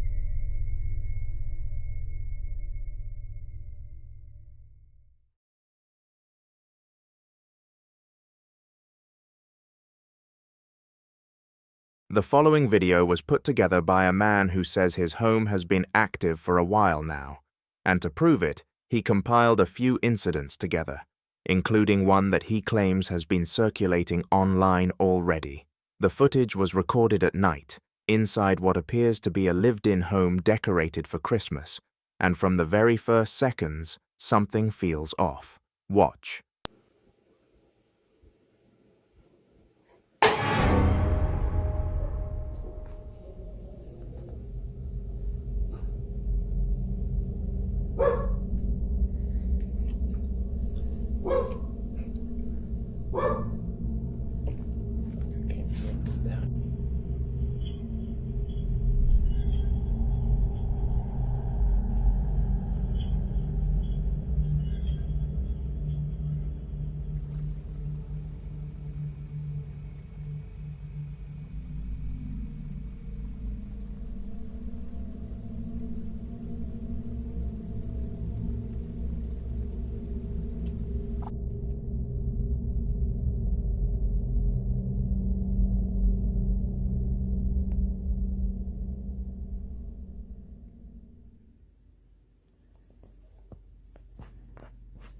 First the bottle, and then the Christmas tree, shifting. Some viewers also think the dog was reacting to something in the room that the camera simply couldn't see. That idea takes on a different weight with the second clip, which was shared around the same time and appears to have been filmed in the same home. The camera drifts through a dim living room at night, before panning across a cluttered kitchen counter, and at first, nothing looks wrong. Watch.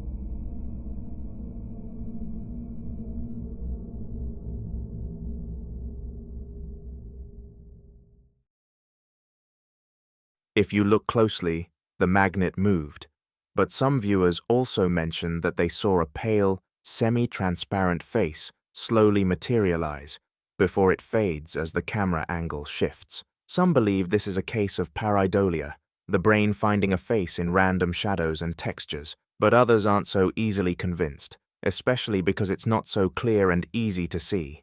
So tell me, do you see anything? The following video was recorded late one night, when a man was walking through his home with his phone out, already frustrated by something that had apparently become a recurring problem. From the way he talks about it, and especially his complaint that his water bill has climbed to around $600 a month, this clearly wasn't the first time he'd found the water running by itself. He moves through the living room, down the hallway, and into the bedroom before pushing open the bathroom door. Watch.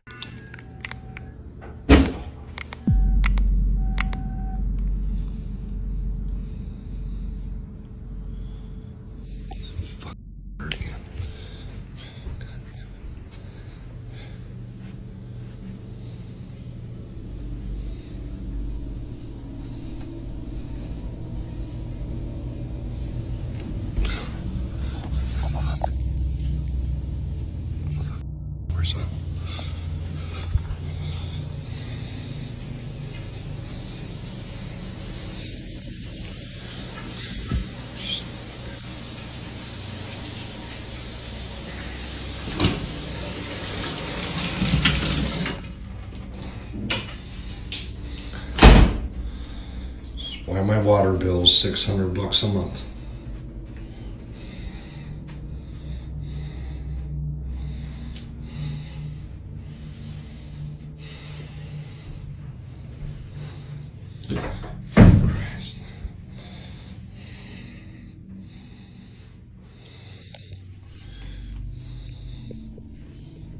Woo, woo, woo.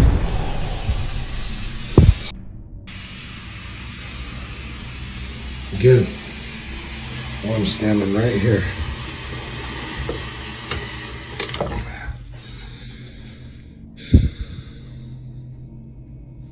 I don't know what you want me to do, Bob. See, nothing in here, man.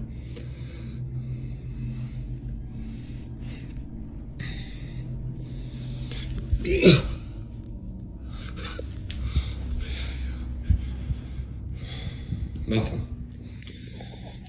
Time to move. It's time to fucking move. Just as he steps back through the bathroom door, the sink faucet erupts on its own. Full pressure, no warning, and he stumbles back with a string of startled sounds before rushing over to wrench it off by hand.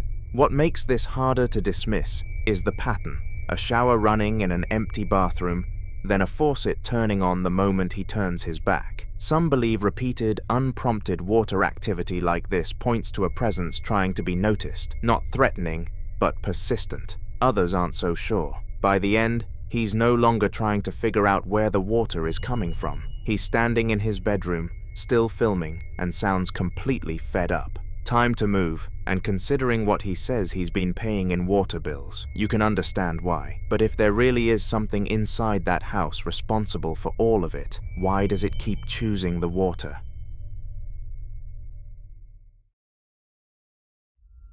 In this next clip, a man sets up a night vision camera alone in an old barn at 12:30 a.m. Not because anything specific had happened yet, but because something about the place had been unsettling him. He tells the camera he can't see his hand in front of his face, that he's a little freaked out, and that he's going to leave it recording for about an hour.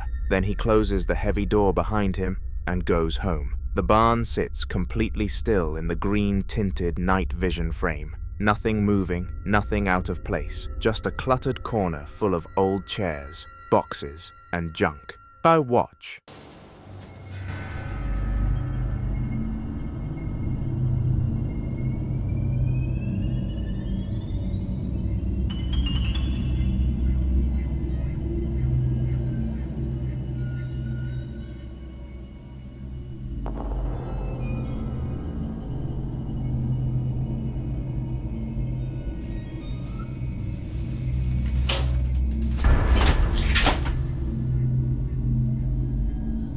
Okay, if there's any ghosts, go away. I'm coming to get you.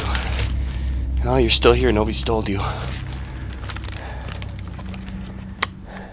Around 1 a.m., a white wicker rocking chair near the center of the frame begins to rock on its own, slowly at first, then faster, then with enough force that it's thrown violently forward and crashes onto its side on the floor. No one is in the barn, nothing else moves. When he comes back that same night, he finds the camera untouched and takes it home. But the next morning is where things get harder to explain. Watch. Please, okay, make more noise, please. There's a big animal in here, you get it first. Ah, crap. There's the rocket. Wasn't that tipped over? Yeah. Where did you have it? Or Back in did that you have corner. it that way? The chair was tipped over. Yeah, And now it's back up. Right. Go pull it once. Careful. Where? Pull it forward like it went. Is it heavy? Kinda, yeah. That's how it went down. A little bit more though, but I'll push it back up to see. Push it back up. Well, It was like set What? on the bar. You can't grab it. alright, just leave it, just leave it. Alright. Well, He returns with a woman, and the first thing they both notice is that the rocking chair, the one they watched get thrown to the floor, is sitting completely upright in its original position. She even tries pushing it herself to replicate how it fell, and it doesn't tip easily. That second detail is what really changes the conversation. If the chair had simply rocked and fallen because of an unstable floor, you might expect it to remain where it landed. Instead, something appears to have happened between the moment the camera stopped recording and the moment they returned. Paranormal believers would likely describe this as intelligent interaction, not just an object moving, but an object apparently being disturbed and then returned to its original position. Skeptics, however, would point out that the footage doesn't show what happened after the man left, meaning someone could have entered the barn, moved the chair, or interacted with the camera without being recorded. But if the barn really remained locked and untouched overnight, then there's one question that becomes difficult to ignore. Whatever knocked that chair over, why did it put it back?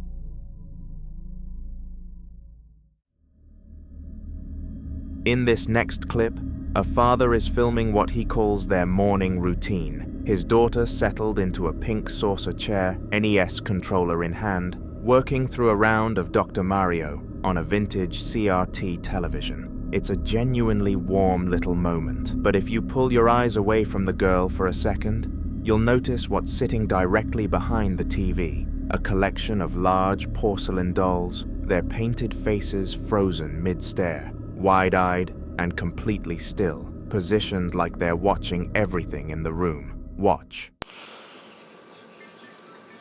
A little morning routine now. At least she's into the classics. Little Dr. Mario.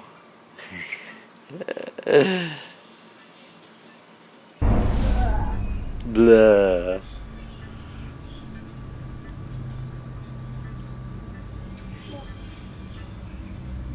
Yeah, I see you, baby.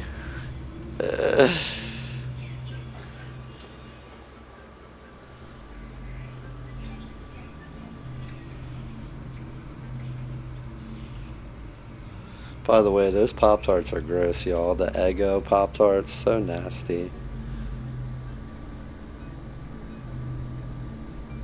But yeah, just wanted to show y'all. Starting out early reminds me of when I was little.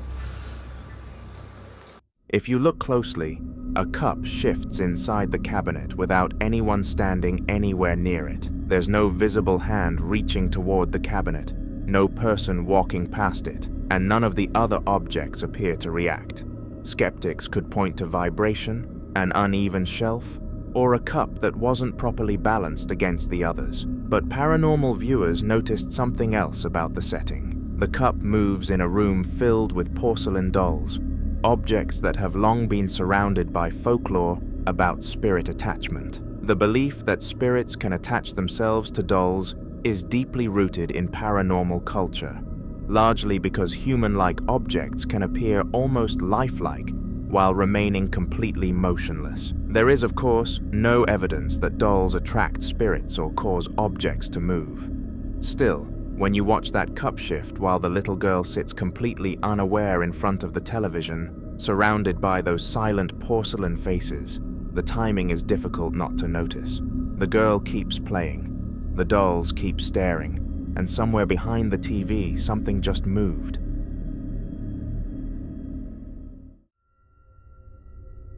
In this next clip, a man visits a cemetery on a bright, sunny afternoon. Not out of fear or curiosity, but out of love. He's come to put flowers on his grandmother's grave, walking along a corridor of burial niches, talking softly about how every visit here brings him peace, how this is the place where he comes to feel close to her. It's a quiet, ordinary moment, then something interrupts it. Watch. Pues aquí le vengo a poner flores a mi abuelita y este es el lugar donde ella está, donde yo vengo y me desahogo con ella. Y la verdad que cada vez que vengo me siento súper bien, ¿sabes? ¿Qué? ¿Qué? No, esto es imposible lo que acabo de escuchar yo. No puede ser.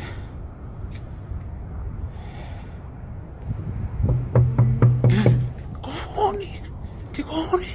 Just after he describes feeling at ease, a single hollow knock rings out from the empty concrete niches beside him. He stops, confused, asking what that was. Then it happens again. 3 sharp, hard raps, louder this time, coming directly from the wall. He runs. You can hear his footsteps, his breathing, his voice breaking as he sprints away. What makes this so hard to dismiss is the location itself. These aren't occupied niches. They're empty, sealed concrete squares with nothing inside them. Some believe knocking from within burial walls is a form of communication from the dead, a way of making presence known to someone they recognize. Others think the sounds are structural, but 3 deliberate knocks from an empty tomb, right as someone is speaking to a loved one, you decide.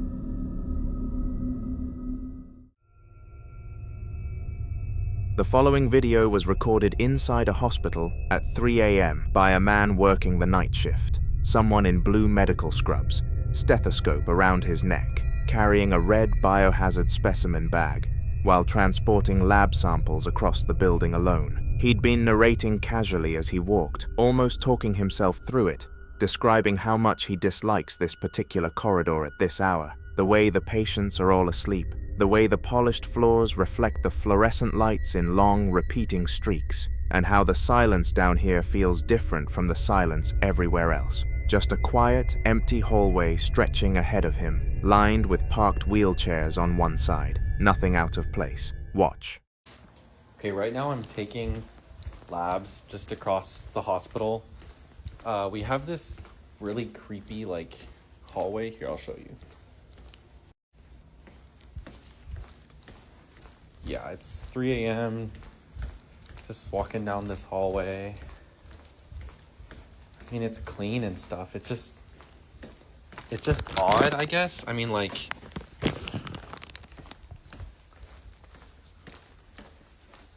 yeah, I don't know. This time of night's always weird at night shift. Like patients tend to be asleep. It's like it's pretty quiet, I guess.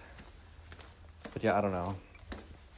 I just don't like how quiet it is down here.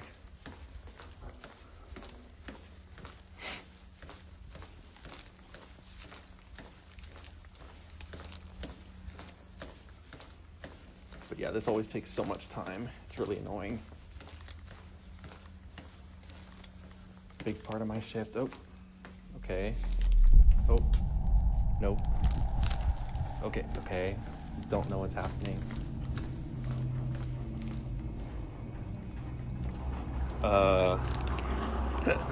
Do you guys hear this? What the fuck? What?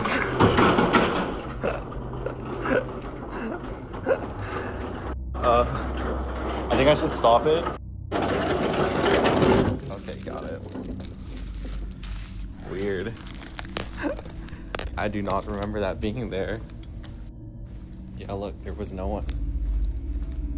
It just moved on its own, I guess. Yeah, going a different direction for sure. I do not like this. Yup. Nope.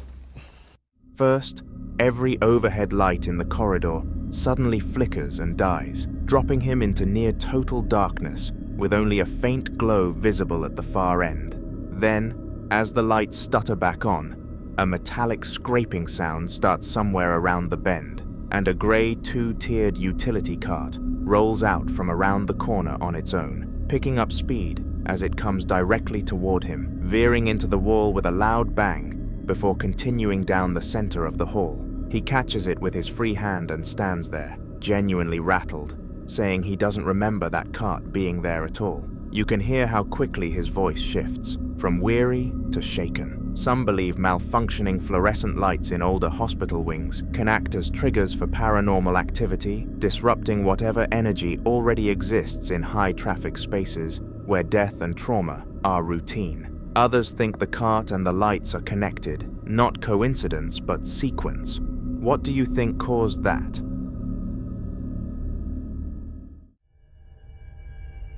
The following video was recorded by a man who's been documenting what he calls a search expedition at the base of Mount Shasta in Northern California. And by day 5 of that search, he says he found something he wasn't prepared for. According to him, while exploring a tunnel system near the mountain, he noticed a small secondary exit beside a larger cave opening, and before leaving for the night, he placed a trail cam there to run overnight. Mount Shasta has carried an unusually dense weight of legend for decades. Native American tribes have long regarded it as sacred ground, and for generations, the mountain has drawn stories of hidden civilizations, unexplained lights, and encounters that don't fit any conventional explanation. So when this man set up his camera and walked away, he was already operating in a place where strange things have a long history of being reported. He came back the next morning, checked the footage,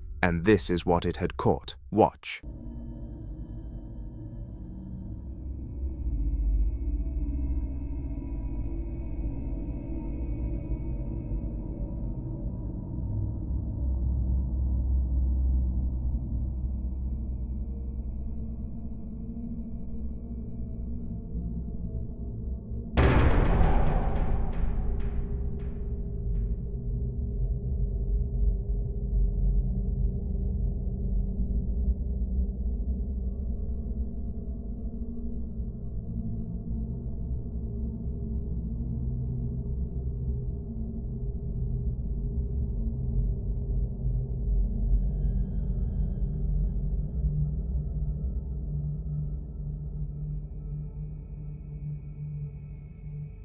At around 1 in the morning, something moves through the brush behind the vegetation, pale, thin, moving on all fours, with long limbs held low to the ground, crossing from right to left in a slow and deliberate crawl. Then it got worse. Seconds later, something rushes the camera directly, and the feed collapses into static. A lot of viewers watching this footage immediately reached for the word crawler, a term that's become common on paranormal forums over the last decade to describe pale, thin, humanoid figures reported moving on all fours, usually in isolated outdoor settings. Others went further and said this looked like something older and harder to name. The audio distortion that builds before the figure even appears is the detail that unsettles people most. That deep, pulsating electronic sound, starting nearly 40 seconds before anything is visible, as if something was already aware the camera was there. By day 7 of the search, he was back at Mount Shasta, this time with what he described as high-end trail cams that transmitted footage directly to the cloud. And according to him, the feeds had been quiet until one of them caught something near the area where an old shipping container had been placed in the field. He mentions health issues and says he's planning to wrap up the search soon, which makes what the camera captures next feel like a goodbye he didn't intend to film. Listen closely. Hey there. So I am still exploring the volcanic tubes at the base of Mount Shasta. I'm only going to be here a few more days. I'm having some health issues. I'm not quite sure if it's something in the cave that's causing this or if it's just generally not feeling well, but I'm going to wrap it up in a couple days. But I wanted to post this a few weeks back. I had mentioned the fact that before heading up to Northern California, I was going to be putting in some really high-end trail cams. If there was any activity, it would send the signal up to the cloud and I could access it. I had placed these trail cams in and around the area where the shipping container used to be, just in case there was some activity, I could keep an eye on it. I've been checking in on a daily basis and it was pretty quiet, not much going on until this came through, looks like a couple nights ago, and I was downloaded it last night. Not quite sure what this is, but there's clearly some new activity going on where the shipping container used to be.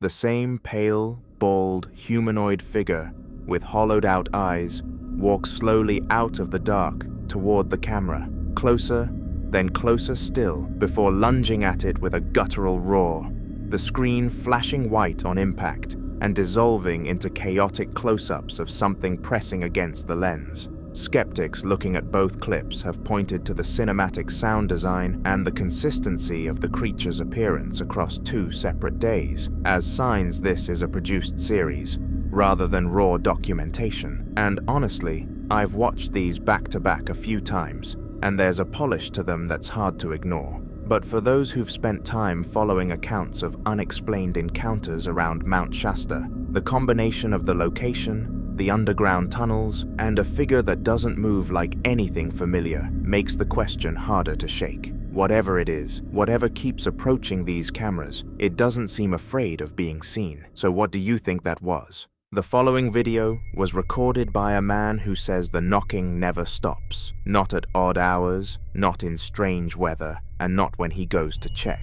It happens at his back door, the one that opens onto a concrete patio, bordered by a chain-link fence and a row of bare trees. On this particular afternoon, he decided to document it, because telling people about it wasn't cutting it anymore. As the knocks come through, clearly on camera, sharp, deliberate, and spaced just far enough apart to feel intentional, he moves toward the door, opens it, and steps out. Watch.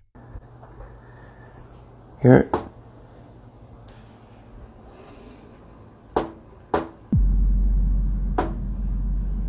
Wow.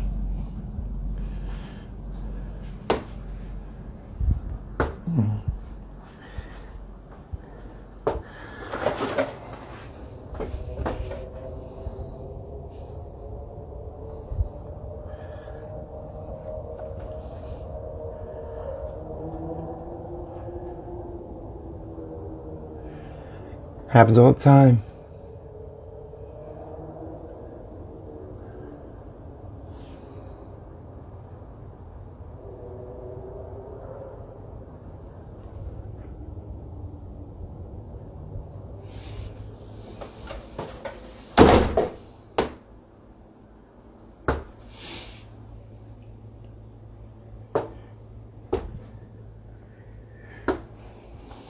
The yard is completely empty. No person, no animal, nothing moving anywhere near the door. And yet the moment he steps back inside and pulls the door shut, the knocking starts again, immediately, like it was waiting for him to close it. He says it happens all the time, and after watching this, it's hard to dismiss that. Some believe this kind of persistent, sourceless knocking is associated with what certain traditions call a threshold entity, something that exists near doorways and boundaries, drawn to the liminal space between inside and outside. Skeptics will point to pipes, wind, or settling wood, but the knocking in this clip responds directly to his movement, which makes those explanations harder to hold on to. Now the second clip in this set escalates things considerably. A woman is at home at night when her dogs begin reacting to something near an interior door, the large one emitting a deep, sustained growl, the smaller one, Davy, running nervously around the room. She says it just happened again, which tells you this isn't the first time. She's been here before. Listen closely. Okay. It just happened again and the dogs are freaked out. Get it. Davy, come over here. Get it. You be right there. Something opens that fucking door, you need to get him.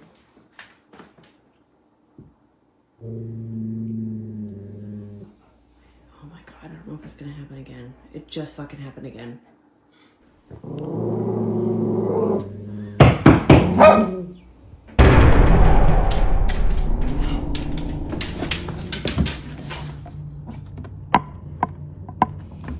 Move, move, move, move, move, move!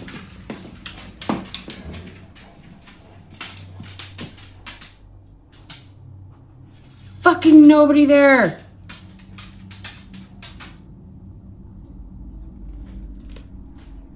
The dog stopped fucking barking now. Davy's freaking the fuck out by the door though.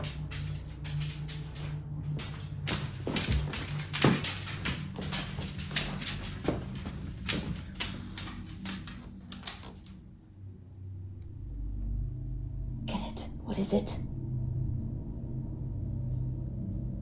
There's nobody out there. I'm not opening the fucking door anymore.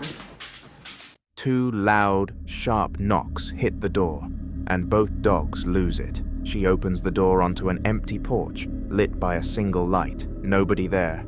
Nothing moved, except for a bouquet of artificial flowers knocked onto the floor. She checks a second door, scans the dark yard, finds nothing, and eventually says she's not opening the door anymore. What makes both of these clips so difficult to dismiss together is the shared detail. The knocking always comes from a door, always sounds deliberate, and always leads to an empty space on the other side. For some viewers, that pattern points to something territorial, something that understands what a door means and uses it intentionally. Others think the animal's reactions are the most telling part, since dogs are widely believed to perceive things outside the range of human senses. If you've been following similar cases, like and subscribe if you're enjoying watching this video. Whatever is doing this clearly isn't interested in being seen, only heard. And after two clips, one during the day and one at night, the pattern hasn't changed at all.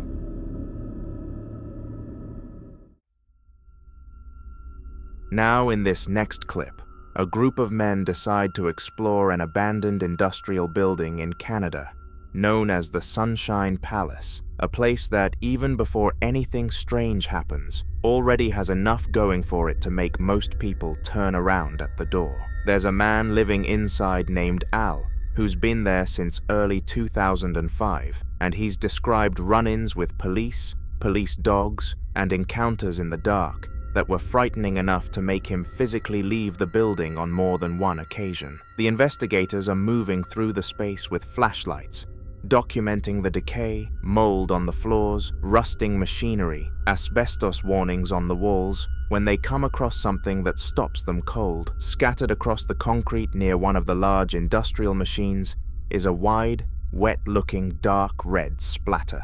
Then more of it on the machinery itself. Then a tray on the floor nearby with what appears to be raw flesh sitting beside another pool of the same substance. The men confirm it smells like blood. They start talking about leaving.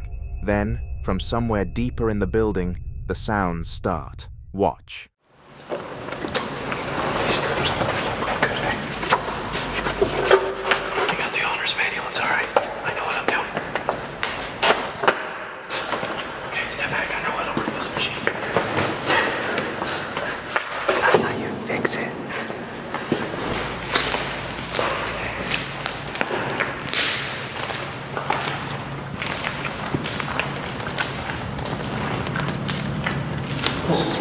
This is fucked up.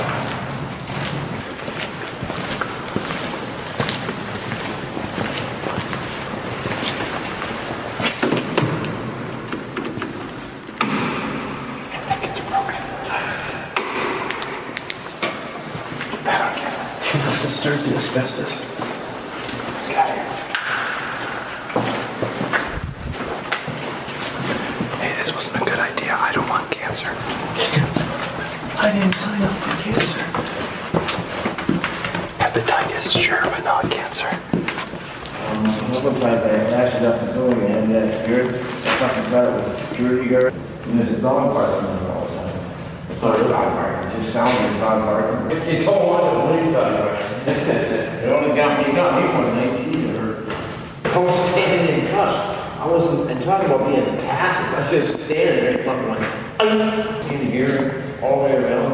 That thing, when they plant on there, just give me a little squeeze, that thing's gonna push my fucking knee. Really, they're powerful. Holy shit. They don't care, they'll bite a cop, it's like me, it's like you. Thank you, Mom.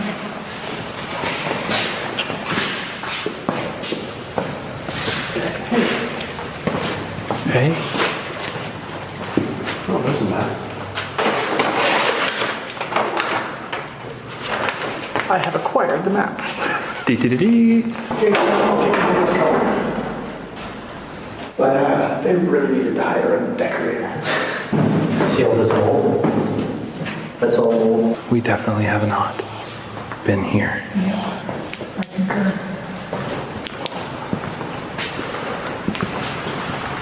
What do you suppose that is? That looks like blood to me. Fucking smells like blood.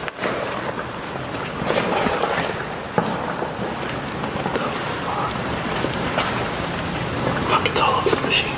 Shit, dude, we shouldn't be here. Don't touch anything here. I don't plan on it. Walk around that. Let's back up to the main room.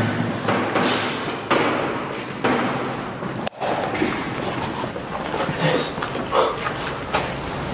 Holy fuck. That is blood. Oh fuck, are you serious? Oh Jesus.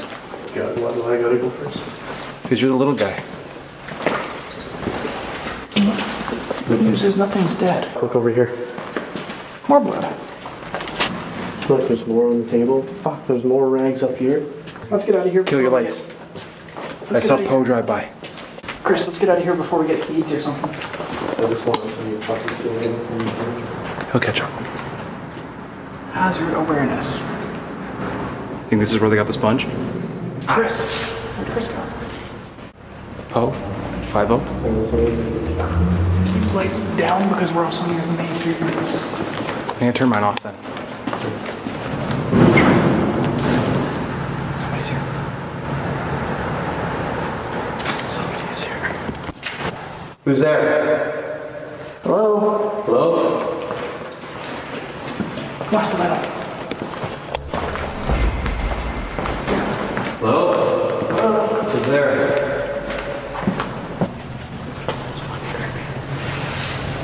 Anybody there?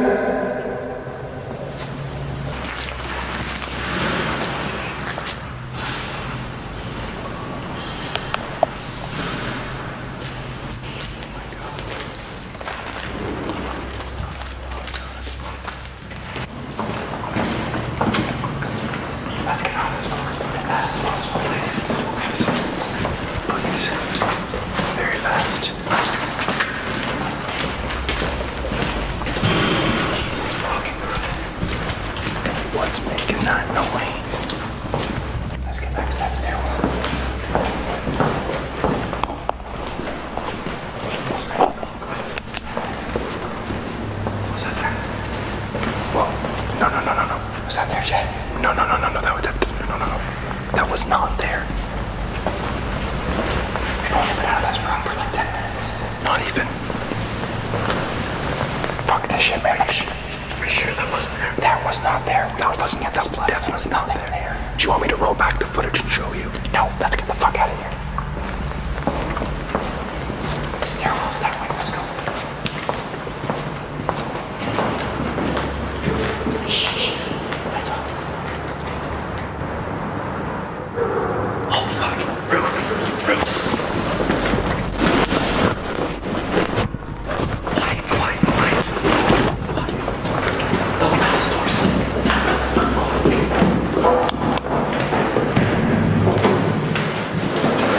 If you watch the left side of the frame, a dark figure appears to move silently past an opening before disappearing just as quickly as it came. Also, the sounds alone could have been another person. Abandoned buildings are known to attract trespassers, urban explorers, and even people seeking shelter, making that the most straightforward explanation. But the fleeting figure has led others down a different path. Paranormal investigators often describe abandoned factories and industrial sites as locations where reports of shadow figures and unexplained footsteps are unusually common. Some believe places marked by decades of accidents, abandonment, or emotional trauma can retain what they call residual energy, the idea that past events somehow leave an imprint on a location, whether the figure belonged to another person quietly moving through the factory, or whether something else was sharing that building with them. The investigators never stayed long enough to find out. After what they believed was blood and something walking just beyond the light, leaving suddenly seemed like the smartest decision they could make.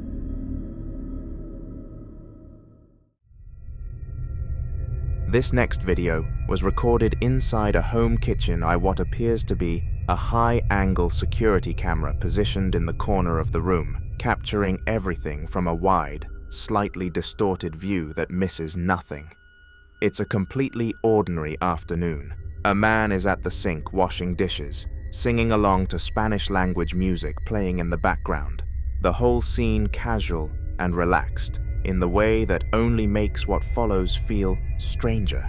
Nothing about this kitchen suggests anything is wrong. Then this happens. Watch. Pero no sé por qué no estás conmigo, amor, amor, amor prohibido.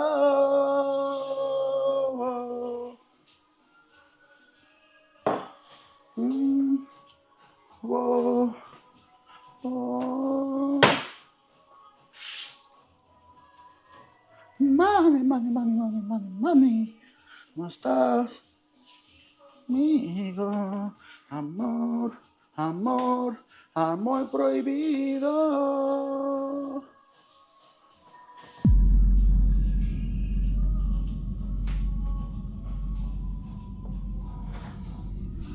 What the fuck?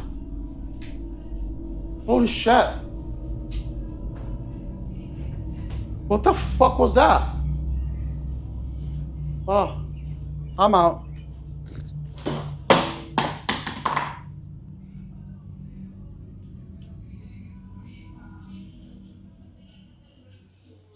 He looks around the room like he's trying to find a rational explanation. That's when it gets worse. The second he leaves the frame, something is violently thrown towards the direction he was standing before. What makes this harder to dismiss is the sequence of it. A small warning first, as if something was testing the space, and then the main event the moment the man turned his back and walked away. Some viewers think the two incidents are connected, like whatever was in that kitchen waited just long enough for him to leave before making its real presence known. Others point to the high chair specifically, noting that in a lot of reported activity, objects associated with children seem to be the focal point. But I'll leave you to be the judge on this one.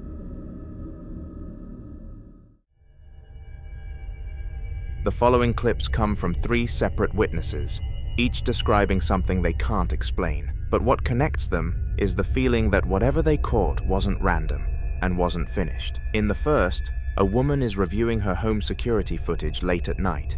sometime after 2 in the morning, when she notices something that stops her mid-scroll. For hours, the front porch had been completely empty. Nothing on the deck, nothing near the railing, just a quiet wooden porch with a bicycle parked to the side. She scrubs through the timeline, pointing out the nothing, the long stretch of ordinary footage, and then she reaches 2:06 a.m. Watch. Okay, so it's this morning at 12 a.m., 12:06, and then an hour later, nothing. And then you go a little bit further.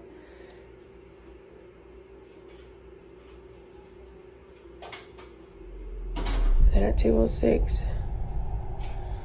it opens up by its fucking self. And that's his face facing us. What can I see?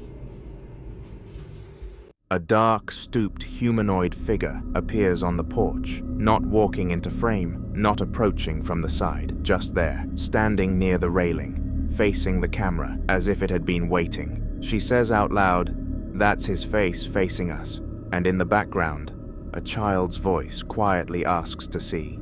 That detail alone is hard to shake. Some viewers believe the figure could be a person who wandered onto the property, though the way it materializes without any transition from the preceding frames makes that harder to accept. Others point to the stooped, crouched posture as something that doesn't quite match ordinary human movement captured on infrared. And for those familiar with shadow figure reports, that forward-facing stillness is one of the most commonly described behaviors. Whatever it was, it didn't leave the way it arrived, and she never explained what happened next. The second clip is quieter, but no less unsettling. A woman keeps an old ventriloquist dummy, dated 1973, stored inside a trunk on her porch. She'd placed it a specific way, lying on its back facing one direction. When she went back to check on it, it was facing the other way. Take a look. He's normally facing this way. This is the way that he's been facing. And then we found him facing this way. So I'm gonna put him back the way he was. He's been out in the rain so many. She calmly demonstrates the difference, showing how she found it versus how she left it. Her tone matter-of-fact in the way people sound. When something strange has happened so many times, it no longer fully surprises them. Ventriloquist dolls carry an unusually heavy folklore weight. There's a long history of people treating them as objects that can attract or hold residual energy, particularly ones that are old and have passed through many hands. Whether that's superstition or something more is debatable, but the 1973 stencil on that trunk suggests this dummy has been around long enough to collect a story or two. If you're enjoying watching this video, like and subscribe to keep up with everything we cover. The third clip is the one that's hardest to watch. A security or baby monitor camera films a child's bedroom at night. The child asleep in the bottom bunk, covered by a white comforter, completely still. Watch closely.